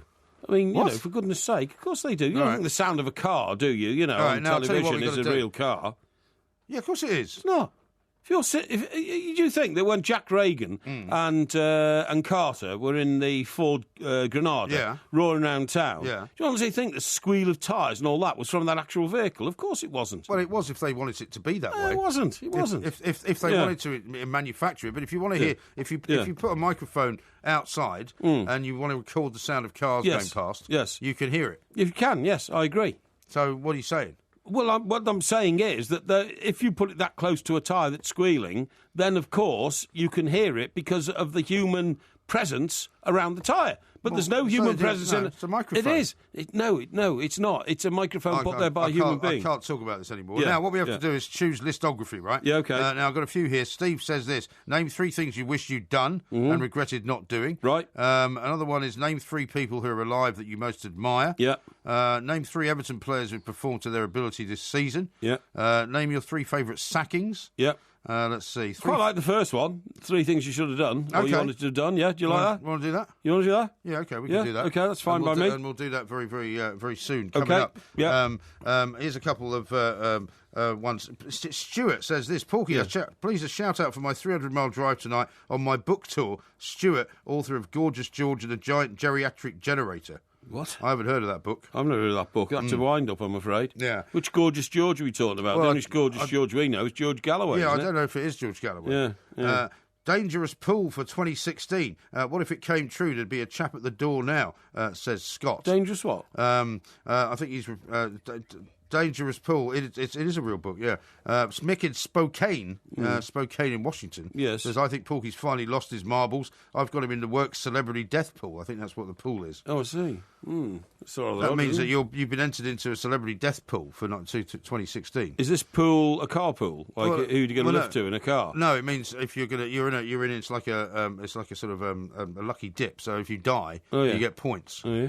It's one of the things that people do. Very keen on that, thank you. Mark in Mexico says, Porky's partly right. Without a conscious observer, not only would there be no sound, but also no tree. Exactly. No, I think he's taken it a step further. Yeah, he has taken it a step too far. I'm not saying the tree's invisible. You're saying unless you're looking at it, the tree doesn't exist. No, I'm not saying that. The tree is not invisible. The tree is matter. It is an inanimate object. However, it does not emit noise unless the noise is manufactured into sound by the human ear. I wish you didn't emit any noise. Oh, yeah? That'd be something else. Yeah. Now, coming up, we're going to do listography, and it's going to be on the 3 things you wished you'd done and regretted not doing. Yes. This is Talk Sport. The Two Mics, simulcast across the UK on Talk Sport and Talk Radio. Because it was so lame, usually. Exactly. Already the ones that we've done have been actually better than any of the ones that they came up with. Indeed. So now the ones that we're doing are 3 things you wished you'd done. Yes. Which you never did do. Yes. I'm actually struggling to find 3, but do you want to go first? Have you got 3 things? Well, if you're struggling still, I'll go first. I can give you my first 2, but I haven't got a third one yet. Well, we'll keep thinking. I'll give you my 3. All right, what are your 3? First one is, I wish I'd learnt the guitar at the age of 16. Okay. I would have been the next John Lennon. Would you? I'm sure, honestly, I'm absolutely sure I'd have been brilliant. You probably have had to start learning a bit earlier than that, though. Well, he didn't learn to play it until he was about 13 or 14. Yeah, his Aunt Mimmy bought him a guitar and some lessons, yeah. Okay. Right, the second one, I wish I'd started a charity in my 20s when I was an up-and-coming newspaper executive, right? Yeah. A charity to help distressed animals that was today as big as maybe like that dog Save the Panda. like that dog that you encountered earlier. That dog would have got it if it started growling and barking at me again, because its owner was a filthy piece of human vermin. So there's not a problem there. And the third one is that I wish I'd actually taken the option and gone to Oxford University when I had the chance. Which option? Brasenose College, Oxford, when I went to the interview. Place, though. Sorry? They didn't offer you a place. That's because I didn't go down the process far enough, but they would have done. Really? Oh, they're impressed by me, yeah, honestly. Are you sure? Part of the interviewing process is not just how bright you are, it's how charismatic you are. Right. My charisma factor was... Of course you would have passed that with flying My colours. charisma factor was 100%. Really? Yeah, they told me. Okay. Yeah. Well, the reason I'm struggling to find three things is because I've always said to you, I've pretty much always done the things that I've wanted to do, and there's not many things I haven't done. So you didn't want to be a millionaire then? No, well, not really. No, Really? I've never. It's never been an aim of How mine. unambitious! No, well, it's not unambitious. No, You like spending money on frivolous things like bottles of champagne for £100. I quite enjoy spending money. As long as I've got enough money, I'm not greedy about it. I've certainly never wanted to be a millionaire. I presume you haven't got that on your list because you already are one then. No. Stop making false accusations against me. Right. My list is a humane list, not a material gratification list. My list is actually a true list. One of the things I wished I'd done is gone to Brazil while I was working in America, because I never actually got to go to South America, unfortunately. What a pathetic ambition. It's not ambition. I wish I'd gone to Brazil. It's just things that I wish that I'd done, right? And the reason I didn't go was because I was on the trail of a guy, one of the Brinks-Mat robbers, who had been arrested in Brazil. Right. And I got told by the news as well to fly down to Brazil and catch him. But I had to go through Miami. And in those days, you had to check-call the office. And I got to Miami, check-called the office and said, right, I'm just about to get on a plane to Brazil. And they said, don't bother. He's already been moved to Panama. And he's going to be brought back to Florida. So just stay where you are. Right. So I didn't get to go, which is a bit unfortunate. Played at Augusta. I did have an opportunity to do that. Playing around a golf. It's another very unambitious wish. It's not a question of ambition. It's a question of things that you could have done that you didn't do. My golf club in America, a place called Pelham, there was a guy who was a member there. Who was as in Pelham Parkway? Yeah, but it was a different part of Pelham. No, but as in Pelham 123. Pelham 123. No, because that's Pelham in the Bronx. Yeah, it is. This is Pelham in Westchester. Yeah. Ken Ventura's agent was a member of my golf club, and he was a member of Augusta as well. Right. And he offered about three of us to go down and play with him at Augusta, play around the Masters course. Yeah. And I couldn't go because I had to go and interview somebody on the Monday, so I couldn't leave New York, unfortunately. So I missed that. And a third thing I can't really imagine. I really can't. There's nothing that I've wanted to do that I haven't done really. Really? So I think I'm going to statement. I've done everything in life. Well, I'm not saying that. I'm just saying that I haven't had an opportunity to do something and not then done it. Okay, what about going on the Concorde, flying on the Concorde? I don't care about the Concorde. Really? No. Well, I've been on the Concorde. Particularly. I've been on the Concorde. Yeah, well, so you say. What about on the QE2 across the Atlantic? I've been on the QE2. Yeah, well, there you go. There's nothing I can think of that I didn't do that I wanted to do. So that's why. To say that I wished I'd started a charity or I wished I'd learned to play a musical instrument. I can play the violin, so I don't have anything else to say. No, you can't play the violin. If I gave you violin now, you'd have forgotten how to play it. You had some lessons as a child. I haven't played it for a long time, but I'd still be able to get a note out of it, I'm sure. This is Talk Sport. We are the Two Mics. There will be a podcast coming out a little bit later on, of course. And our next live show is coming up on June the 10th at Dingwalls in London. If you haven't got a ticket for that yet, go ahead and get one. You can find it on Twitter on the Two Mics, or you can find it on Facebook on the Two Mics, or you can go to the2mics.co.uk where we've got a whole list of other shows that we're doing as well. Dingwalls. That's in Camden Lock, isn't it? It is in Camden Lock. That's where we're going. Yes, indeed. Or Camden Town, as I used to call it. It's now known just as Camden. Because I thought Camden Town was the groovy name for it. Well, it used to be. When it was my sort of manor. It's Amy Winehouse territory, isn't it? It certainly is, yeah. Exactly, Amy Winehouse did live there, and in fact there's a statue to her there. Is it where they have the street market? They do. And I remember all these places selling coats and all that, and they're all like Afghan coats and all that kind of stuff. Now it's more kind of. And a lot of them were very smelly, by the way. They're all second-hand junk. Well, the whole point of an Afghan was that it was meant to be smelly. You meant to put patchouli oil on it, and it was meant to be very hippie-like and all that kind of thing. My sister had one actually for a while. Yeah, but not for long. But now they sell more kind of what you might call sort of artifacts. No, they still sell clothes, but it's not so much hippie clothes as it is kind of leather and long coats. And if I've got it right in my head, Camden Lock's there, and that's where there's a load of these longboats that people live on permanently. They do, Regent's Park Canal, Regent's Park Canal. The nicest part of Regent's Park Canal goes from Camden down to Little Venice in Maida Vale. I know where that is. Which is very pleasent. I know where that is. Now, I've got a question for you.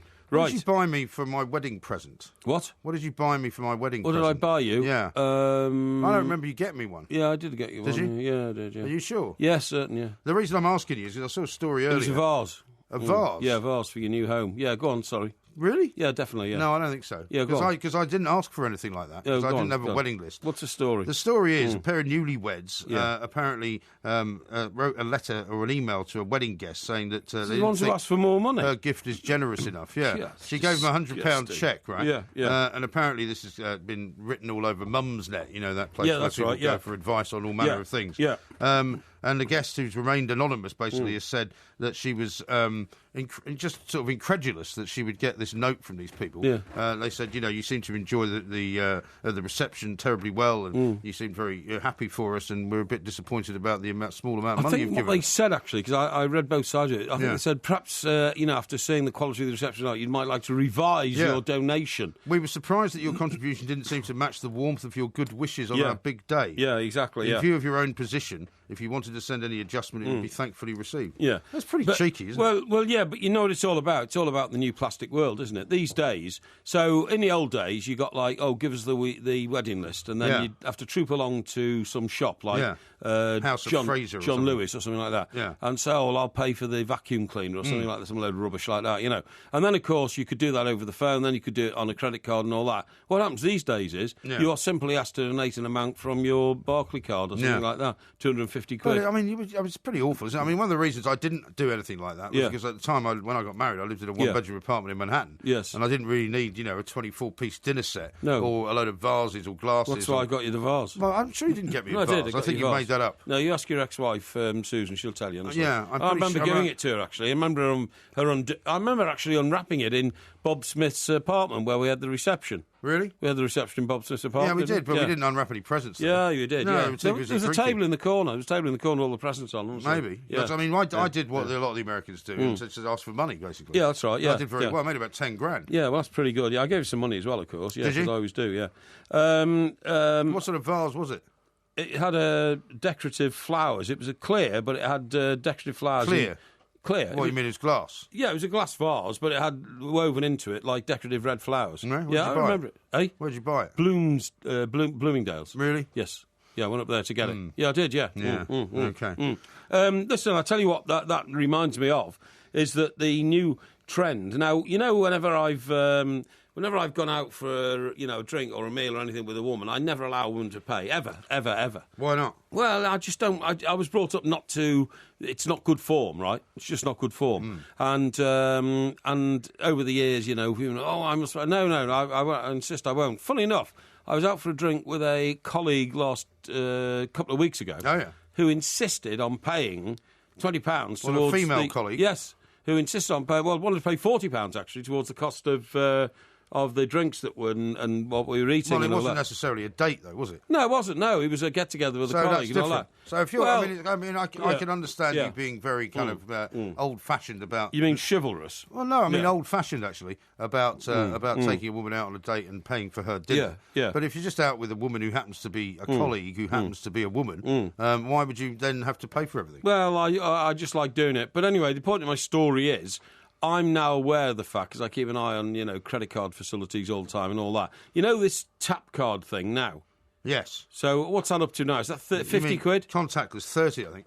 I think it's 50. No, I think it's 30. No, I think it's 50. I'm pretty sure it's 30. You think it's 30? Yeah. Okay, 30. They just put it up from 20 to 30. Right, well, let me tell you this.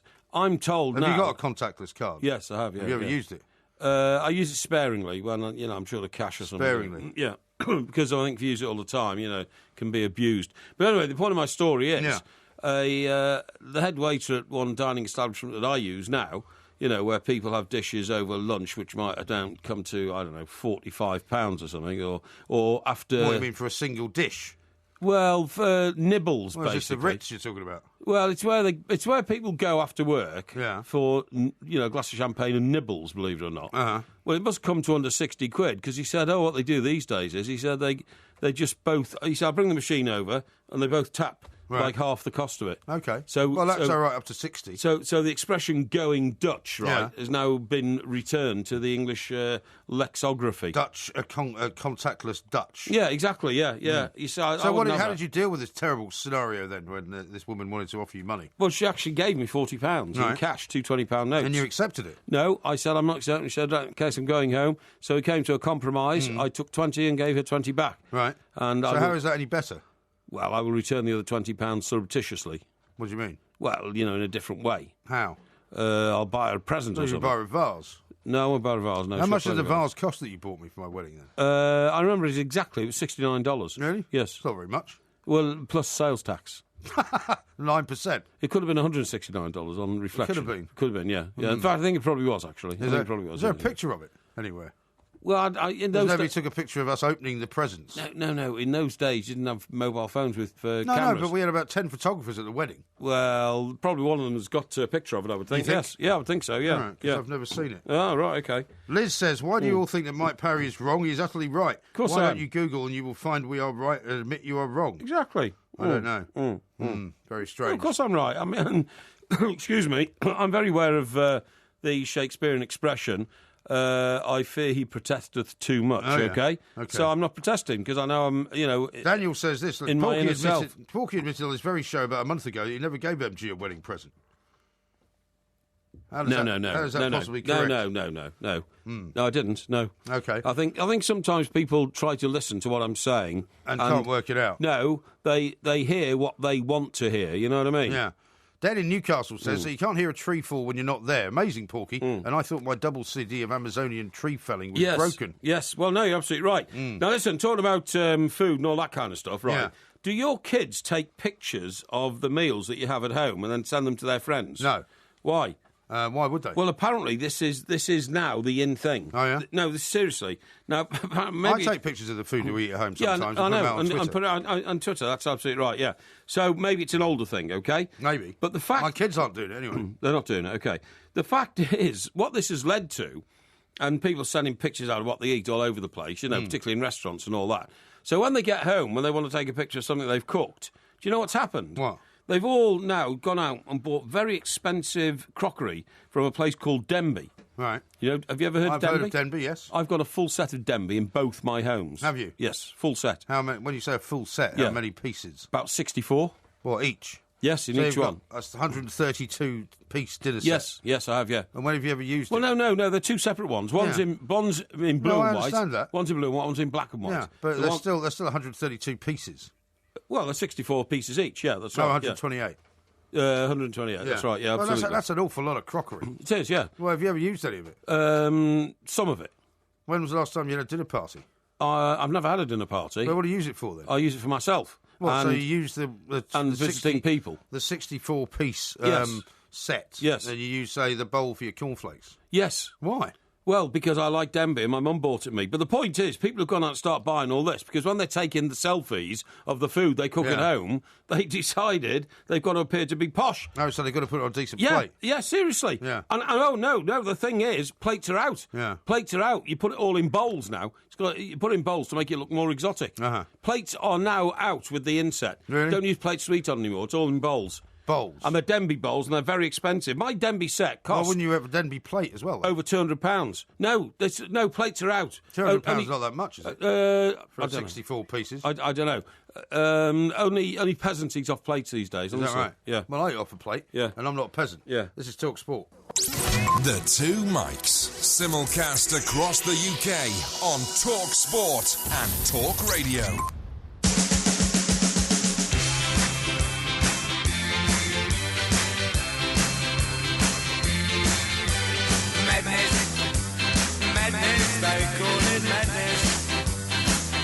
Now, I'll tell you what we haven't talked about is poor old Danny Welbeck, out for 9 months. Yeah, Isn't that extraordinary? Was that only discovered today, the extent of his injury? Apparently so. That's the injury from Sunday, isn't it? I don't think it was discovered today, but it was revealed today that he had a knee operation as a result of the injury. That's right. Which I presume must have happened since, the weekend. Yes, that's right. And it was only yesterday that they revealed that he's now going to be out for 9 months. You're going to feel terribly sorry for him. It's horrible for the poor lad, isn't it? It really is shocking, to miss a tournament like that just weeks before you're due to go. And he's not just missing a tournament. I mean, he's not going to be back now until practically, after the new year. He'll be back a bit sooner than that. Well, 9 months he's out for, they say. And if it's Arsenal, whenever they say 9 months, that usually means a year, doesn't it? What injury gives you 9 Well, it's months? a knee operation he's had to have. Yeah, knees can be really bad news. They're so complicated, aren't they, to put back together when you've taken But them is it apart. not a bit of a coincidence that it's another Arsenal scenario where we've seen so many Well, injuries you saw the that seem tackle, so as I long-term? did, and it was a pretty innocuous tackle, Oh, in it my was. view. Yeah, It wasn't a filthy, dirty one, or anything like like that. It was what appeared on the surface to be it seemed like nothing a responsible challenge. That's right. Yeah, it seemed like nothing at all. Yeah, I agree. Although Arsene Wenger's come in with some criticism for not taking him off straight away, which might have exacerbated things. Yeah, well, but players don't always relate to their coaches and their managers just how badly injured they are because they want to stay on the pitch, right? Because they have a desire to want to play.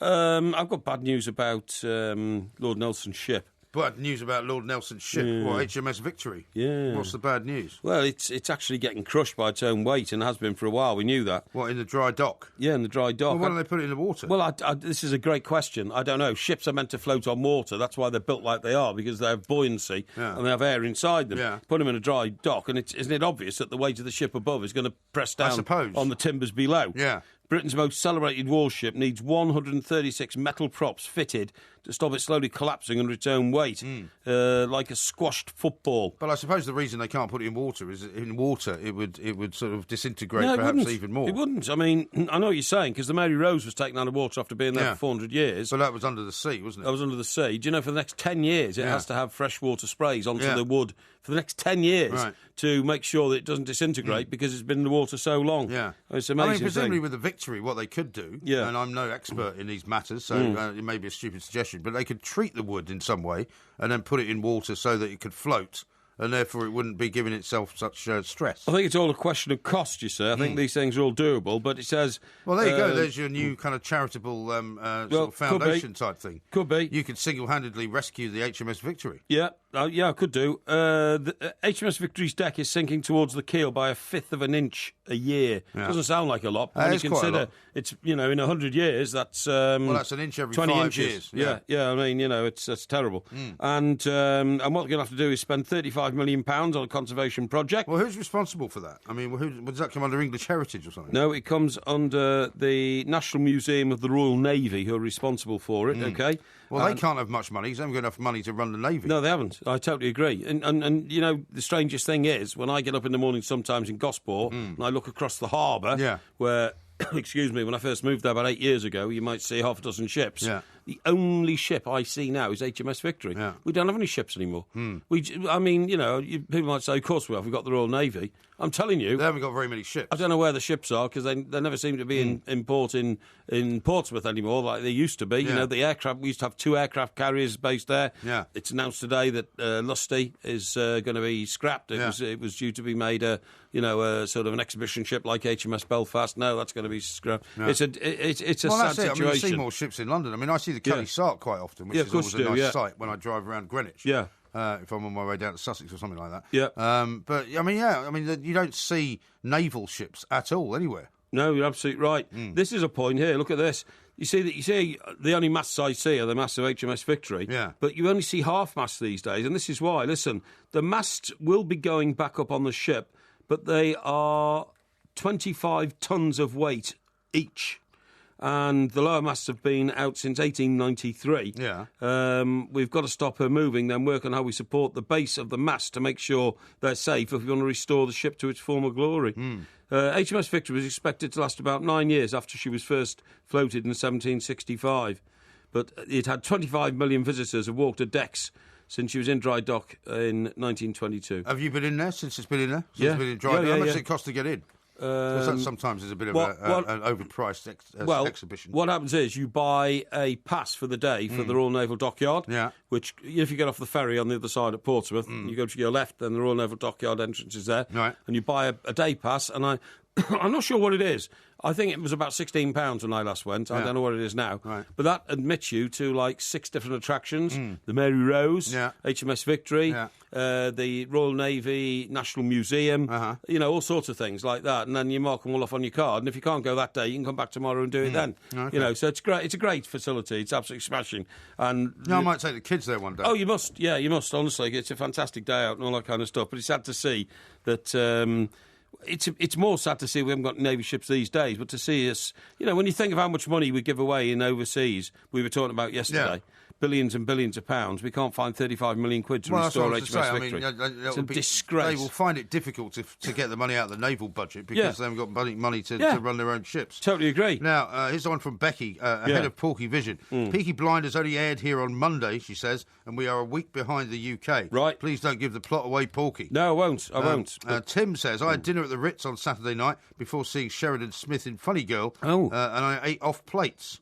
#peasant. Oh, yeah, you can get plates at the Ritz, but I'm talking about people at home taking their own selfies. Now, if that gentleman saw Sheridan Smith at the in Funny Girl, right, he will probably have a very high opinion of her. However, of course, That was Saturday night. Yeah, as we were telling people, on Sunday night she went to the BAFTAs, and she hasn't appeared in the show since. Right. That's a lesson for you. Don't go out on the bladderisation trail. School night. Yeah, it could. Yeah, exactly. It could get in the way of your... By the way, talking about schools, right? Talking about schools, you will not believe this. You will not believe this. I was looking at an accounting book, OK? Yeah. You know, journals and all that. An accounting book, like a double-entry bookkeeping book, you mean? No, just about how we spend money in this country. Can I tell you, £150 million a year is wasted by education authorities. 150 million? 150 million. Who leave lights on in schools. Do you know why? Why? Because they don't have full-time janitors anymore like they used to have. Yeah. And in the old days, of course, when you and I went to school, at the end of the day, the school teacher said, right, bye-bye, children. Yeah. Switch the light off in the classroom and close the door. Yeah. Can't switch the lights on or off in schools anymore. Why not? They're on a timed rotation system. Okay. So that they're centrally powered. Do you see what I mean? So what? They all go off at the same time at some later stage? Exactly. Yeah. And if a teacher leaves the school and the janitor's not around because he's looking after 3 or 4 schools, they just have to close the door behind them and the lights have to stay on because they're not individually switched on and off anymore. That cost, £150. OK? That doesn't surprise me. No, hang on. I've got this right. Millions of pounds are being wasted on heating and lighting in schools and of ours. Only experts can turn them off. Teachers and caretakers... What, lighting experts? Yes.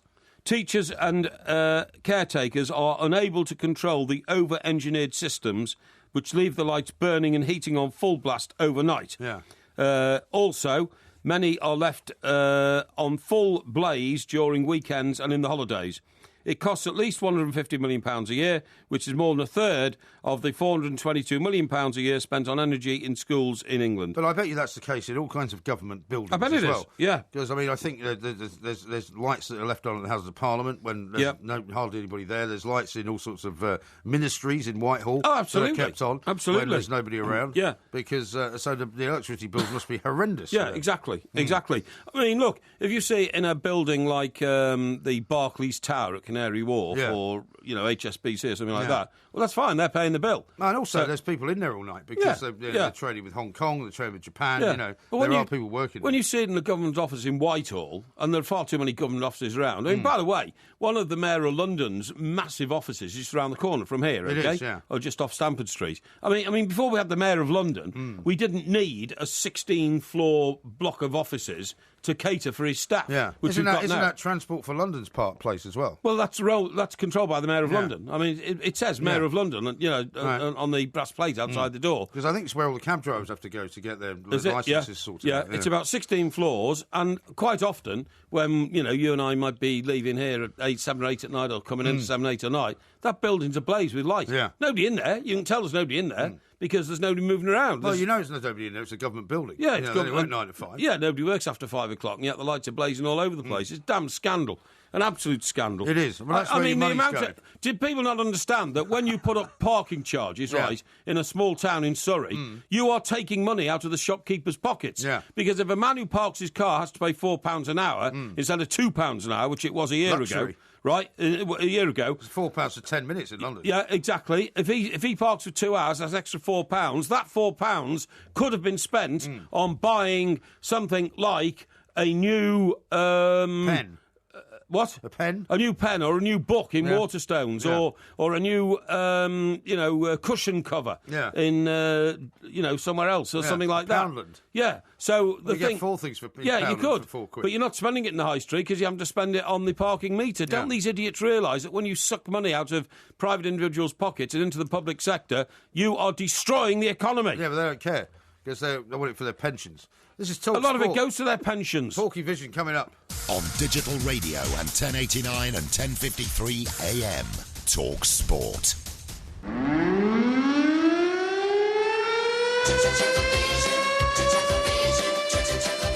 As your TV reviewer, I can reveal there are no plans for a new series. Yeah, no, but wasn't there a previous series? Oh, hang on, wait a minute. It says here there might be a new series. What's your problem?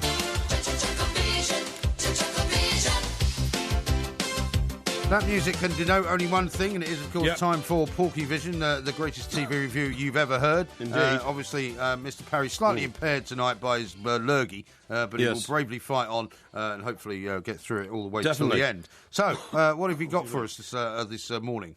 Now, there's an amazing show on at the moment. 2 episodes of 4 have been shown so far. It's called The Secret. Oh yes, I've seen sort of trailers for it. Yeah, well, I've seen it. It's based on a book written by a guy called Derek Henderson. Derek Henderson was my great colleague in Northern Ireland for 20 years. Oh yeah, he was the head of the PA operation there, the Press Association. He used to work on the Belfast newsletter. Oh, okay. Nobody knows Northern Ireland like Derek Henderson. Believe me, he knows everything. And this is based on a true story. Oh, okay. Now, what happens is it's an amazing story, incredible story.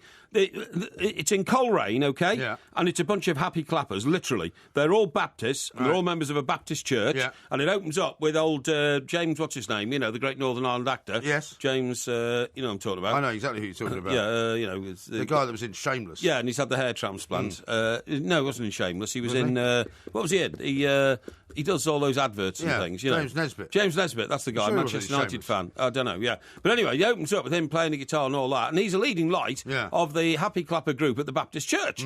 And they literally do, you know, have great nights in the church hall singing, you know, we love Jesus and Jesus loves us and all this kind of stuff. Okay. They take their kids out on trips to fields where they all sit and have open-air praying Masses sessions. and all that, Yeah, I mean, it's totally based on religion and goodness and the laws of the Ten Commandments and all that kind of stuff. Well, on the trailers I've seen, there's a lot more sort of stuff going on than that, though. Let me tell you, it's absolutely amazing. So what happens is, and this is where it's unbelievable because it's a true story, and Derek is the greatest journalist I've ever met. Yes. So he's got his facts completely right. They go on to a big swimming pool to take the children. Right. In the swimming pool, James Nesbitt only starts trying to teach the mother of one of the other children how to do the crawl, and his hands suddenly start moving towards the erogenous parts of her body. The which? You know, the erogenous zones. Erogenous zones. The erogenous zones, okay? Yeah. So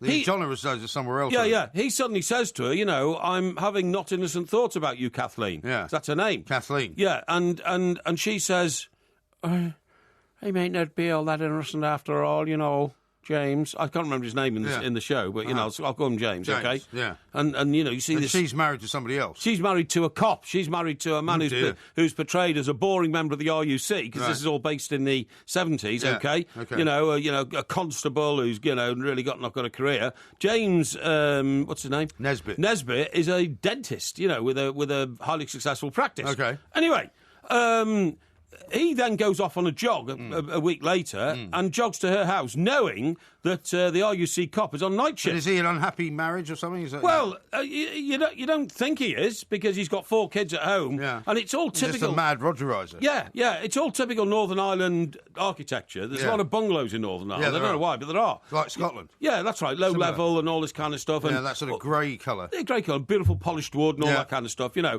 And so he jogs over, and she sees him. She opens the sliding window, he comes in, and whoa, hey! That's it. We're into Rogerisation here of an extraordinary sort. Yeah. Dangerous as well, isn't it, with the RUC guys hanging around? Well, yeah, so, but he's off on the night shift, you know. Well, yeah, but even so, if you ever found out, life is cheap. But anyway, so they're lying in bed after the act has been committed, and, you know, she says... Post-coitus. Post-coitus. Oh, James, we are sinners. And he says, no, we're not. Did you enjoy that? Oh, yes, James. That was an act of beauty. That was a gift from God. Sounds a bit like Brendan Rodgers. Yeah, and she says...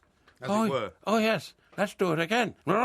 See, so they're back into it and all that kind of stuff, right? So there's quite a lot of sex in this show. Oh, this is amazing. Yeah. Anyway, believe it or not, one of the characters that we've seen very early on is the pastor of the church, who is a typical, you know, maniac Irish religious nutter, you know, who sees ungodliness in a cheese sandwich, you know what I mean? Okay. And so he's quite hard line about it. Oh, a very hard line. So this affair is going on, and then the pastor turns up at the dental practice, you know, and you know, James, I have come here to put to you, there is an improper... This guy's got an English accent. Well, how does he know about it? Well, nobody tells. Nobody tells. But it's a very close community, believe me. So is this the secret, as it were? This is the secret, yeah.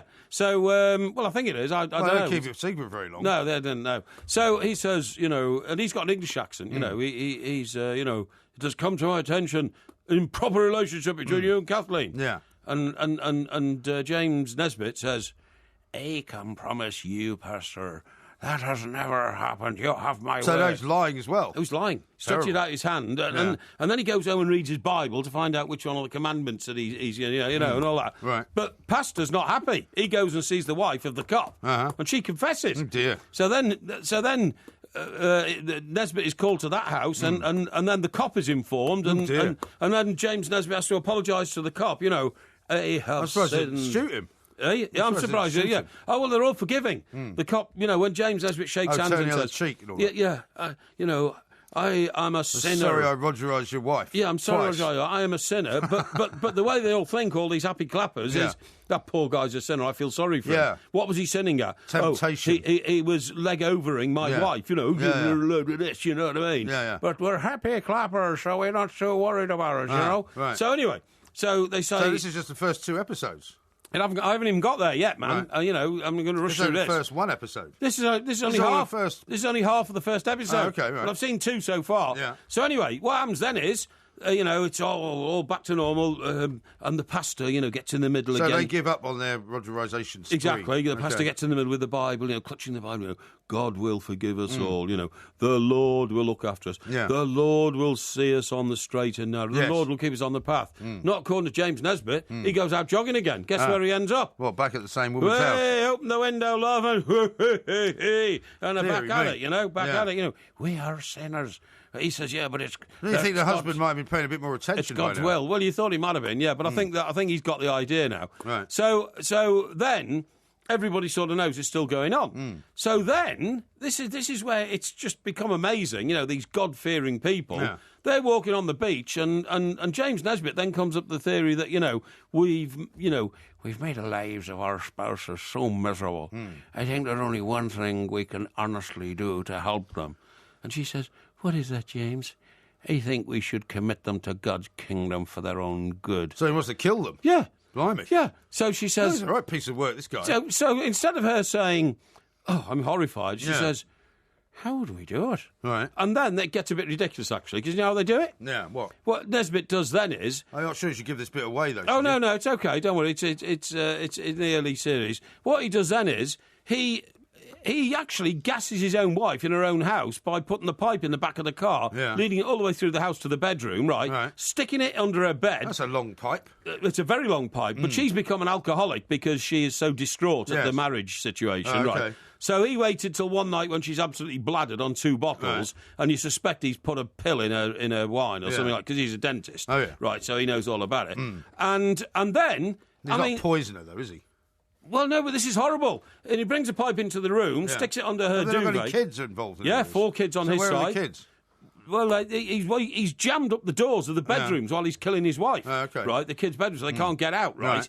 So then he literally puts the pipe under the duvet. Yeah. So, even though she's drunk and drugged, she starts sort of waking up. Guess what? He gets the pillow, jumps on top of her, and kills her. Deary me. He then, gets in the same car, drives round to the cop's house, where she has drugged her husband's dinner, so he's comatose. With some pills that he's given her. And have they got kids as well? They've got 2 kids. Right. Their rooms are jammed up. Yeah. He does the same to him, so he's killed him, puts him in the car. They then take the car to the garage of the father-in-law who's just died. They stick the car in the garage, they put the pipe into the engine, start it, and disappear. And guess what? The next day, cops come knocking on the door saying, you won't believe it, your wife's killed herself. You won't believe it, your husband, not Colin, has killed himself. Right? Dear God. So now, they've been cast out of the church, which is worse than, Yeah, well, cast out of Coleraine as well, I would have cast out of their church. Well, yeah, so far, because we're waiting for the outcome of the inquest, we don't know if the coroner's going to return a verdict of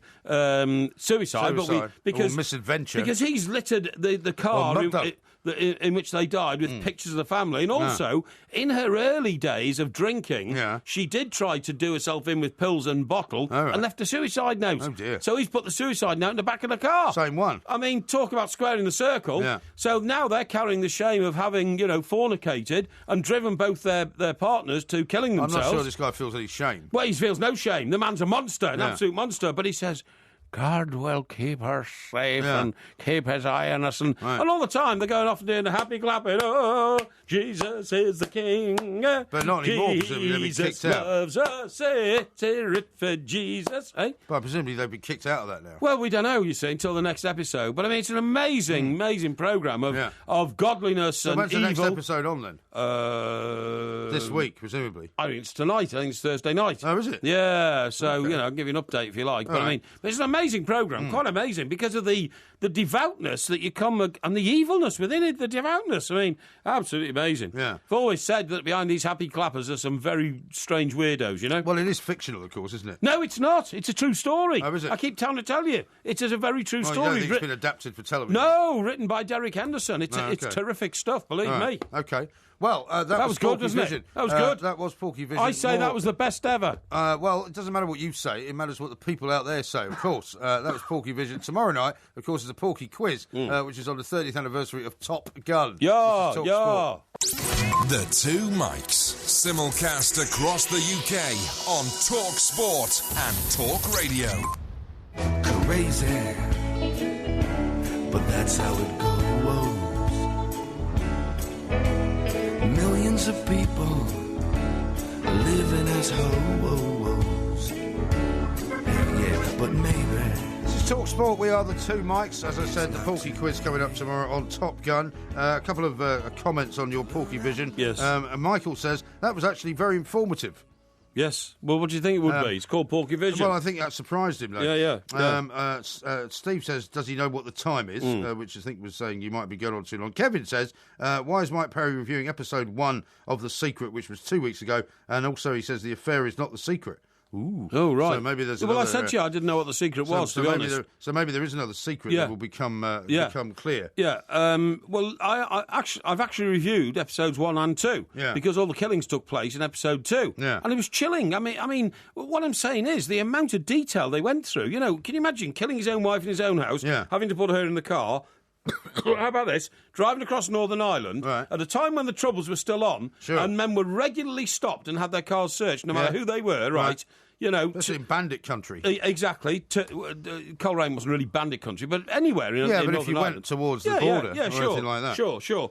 And then to her house, and then killing her husband, and then putting him in the car. He's an RUC constable. Yeah. And then driving again to what they did is they went to the father-in-law's house. He just died, but his house was still there. So they put it in his garage, the car, and kept the engine running and all that. Oh, found by the neighbours, they killed themselves and all that. The shame of the affairs that, their spouses had. It's an amazing story, amazing. Sounds very much so. William says, that was a mesmerising review, Porky. Riveting, edge-of-the-seat stuff. Thank you. Danny says, first time in ages I'm enjoying Porkyvision. Excellent. Harry is back. Yeah. What do you mean I'm back? I never went anywhere, pal. Ben says, brilliant Porkyvision, Porky. Think you need a bigger slot. Yeah, well, I'm just sort of topping and tailing it at the moment because of the appreciation that you've shown for it. Thank you very much indeed. There's a few jokes about erogenous zones. Yes. But, I mean, it's a family show. I may not read too many of those out. No, don't do that. Don't do that. Becky says, great Porkyvision. The wonderful TV reviewer gave a rendition of regional dialects, not even a cough on the Irish accent. Well, that's right, absolutely. Thank you very much indeed. I'm pretty good at my Irish accent. Porkyvision is great, although impossible to follow. No. His mind gets a few hours off while he's at work. No. Honestly, you can get through it all. Don't worry about that. Excellent. Now, if you want to have any more healthy sort of advice that I can give you, I don't know if you saw this. You see the story that came out yesterday saying that eating fish fingers might actually be good for you. Eating fish fingers is very good for you. I know that. I've been eating them for years. But it says they could be the key to avoiding age-related memory loss. Excellent. That's good. Which is not I'll start good. eating a few more. Well, I think you should, because your memory isn't as good as it ought to be, in my view. I think you'll find it is. I mean, no, but you can recite the entire words and lyrics of Sylvia's mother, right? But don't do it again. But you can't remember what you did last week. You can. No, you can't, which is a very, very straightforward way of thinking that you might be getting there. I was desperately ill in Cardiff, but I can still remember all that. No, you can't. Eating fish fingers and tuna sandwiches just once a week staves off memory loss in later life, it says. I love a tuna sandwich as well. Do you? Yep, don't worry about that. When was the last time you had any fish fingers? I've got 2 packets in the freezer, which I've got to eat soon. Why? Well, I just feel like I should. Oh, right. Well, if it's in the freezer, you don't have to eat them. You can just eat them whenever. Can't leave them there forever. It's not a good idea to leave things in the freezer for months and months on end. That's true. No, I agree. Listen, I've got some fish in the freezer I need to eat, actually. Yeah, exactly. That's what I'm saying. Now, a beer a day could to protect the heart, since you're on health things, OK? A beer a day? Yes. Doth it not show vilely in me? That's a Shakespeare quote from Henry IV. What's that going to do with drinking beer? Because it is about curbing cardiovascular disease. Is it? Yeah. Well, is beer bad for your heart or good? Well, 1 beer a day. This is a new report from one of my medical journals. What, a bottle of beer or a pint? A pint. It's the Mediterranean Neurological Institute in Pozzilli, which is in Italy, concluded that both the alcohol and some of the other chemicals in beer had a range of beneficial effects. Most women could and should drink a small can of beer a day. Most men, a pint. See, I wouldn't do that though, because I mean, if I go for a drink, you don't just have 1 pint and then leave, not. do you? Of course not. I would never go out and drink 1 pint. Yeah. I'd either not go out, or I'd go out and drink 6 pints. I mean, I haven't had a drink now since Sunday night. I haven't had a drink since the end of the show in Cardiff. Right? Yeah, so I mean, Saturday. I almost had a glass of wine last night with dinner, but I actually thought to myself, why bother with 1 glass? Yeah, but the thing is, if I'd opened it, I'd have drunk the whole bottle. But I thought to myself, I don't really want to do that, so I didn't have it. I drink for the pleasant effect of intoxication. Yeah. I don't drink because I think it tastes good. In fact, I don't actually like the taste of alcohol very much, but you soon lose the taste buds after you've had a few. I'm not like that. I mean, I do quite like the taste of a glass of wine occasionally. Do you know whose birthday we've got to celebrate yesterday? Whose? Eric Burden. Eric Burden from the Animals? Yeah. How old is he? 75. No, he's one of those guys that if you said to me, is he still alive? I would have said, actually, I'm not sure if he is. No, I haven't heard about him for years. I mean, literally 10 years. But the reason I love him is when I was just post-student, when I was a trainee journo up in Newcastle, we used to go to what was then the Newcastle Polytechnic every Friday night because there were loads of women there, right, And as I was a big... You've always been informed by that kind of, need to do good in the world, haven't you? What do you mean? Well, I don't mean that at all. Loads of good-looking women. Anyway, as I was a sort of hotshot local journalist on the local evening paper. Is that what you used to say to the women? Well, no, they used to say that... Did you know that I was a hotshot local journalist? No, that's the image they had of me, you know what I mean? I was a big shot. But now that you're a more wise and older man, right? Yes. I mean, the idea of somebody impressing someone with the idea that they're a sort of hotshot local journalist, you'd laugh at that, wouldn't you? Well, I suppose so, but I was only like 20 at the time, you know what I mean? And that's a good thing to be when you're 20, and we all use our strengths, don't we?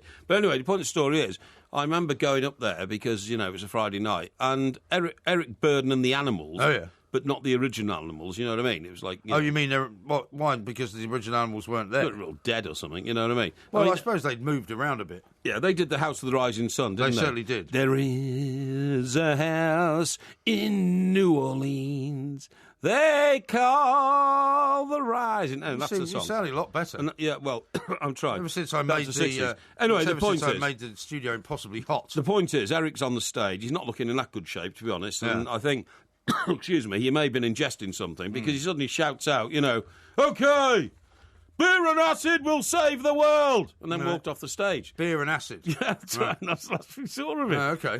Well, he's now what? So 67. No, he's 75. Oh, 75. Yeah. Well, he's done well. Yeah, he's done well. You'd have to say. Beer and acid will save the world. It's not one of the great slogans, really, is it? Right, we're nearly at the end of the show already. Let's just talk sport. Talk Sport on DAB Digital Radio and 1089 and 1053 AM. The enduring home of football. It's modern radio, only better. Talk Sport.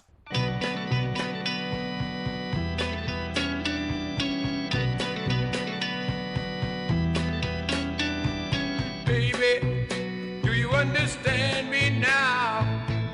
Sometimes I feel a little mad, but don't you know that no one alive can always be an angel?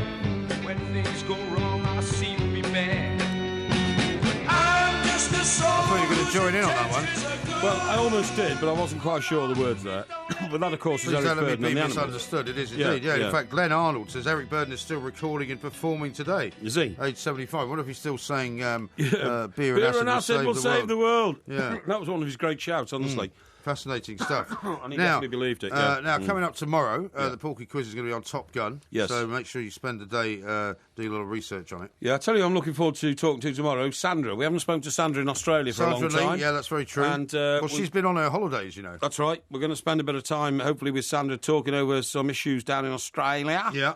They've got like political things they've got to sort out. Have they? They've got they've got elections going on down there. Or something. Well, I think they have a mad system down there where they seem to change the government about every 6 months now. Yeah, I think it's just because they kick them out when they don't like something they've done. Yeah, I think they do. You see what happened in Wales yesterday, by the way? What? Carwyn Jones, who's the First Minister of Wales. Oh yes. They had this. Because they had the election recently. He could not get enough support. Well, no. What they normally do is they go back into the Welsh Assembly and everybody votes for him to be the First Minister. Yeah. But this year, for some reason, they voted not to have him as First the Minister. Plaid Cymru lot decided they didn't want him. Yeah. And UKIP decided to vote with them. So it's a dead heat, 29 each. Right. And it might be that they'll have to have a whole new election. So they've got no First Minister at the moment? At the moment, they have no First Minister. Well, they should just scrap it, because Wales was a good country until they got their own parliament, and now it's a badly run country. Carwyn Jones. Yeah.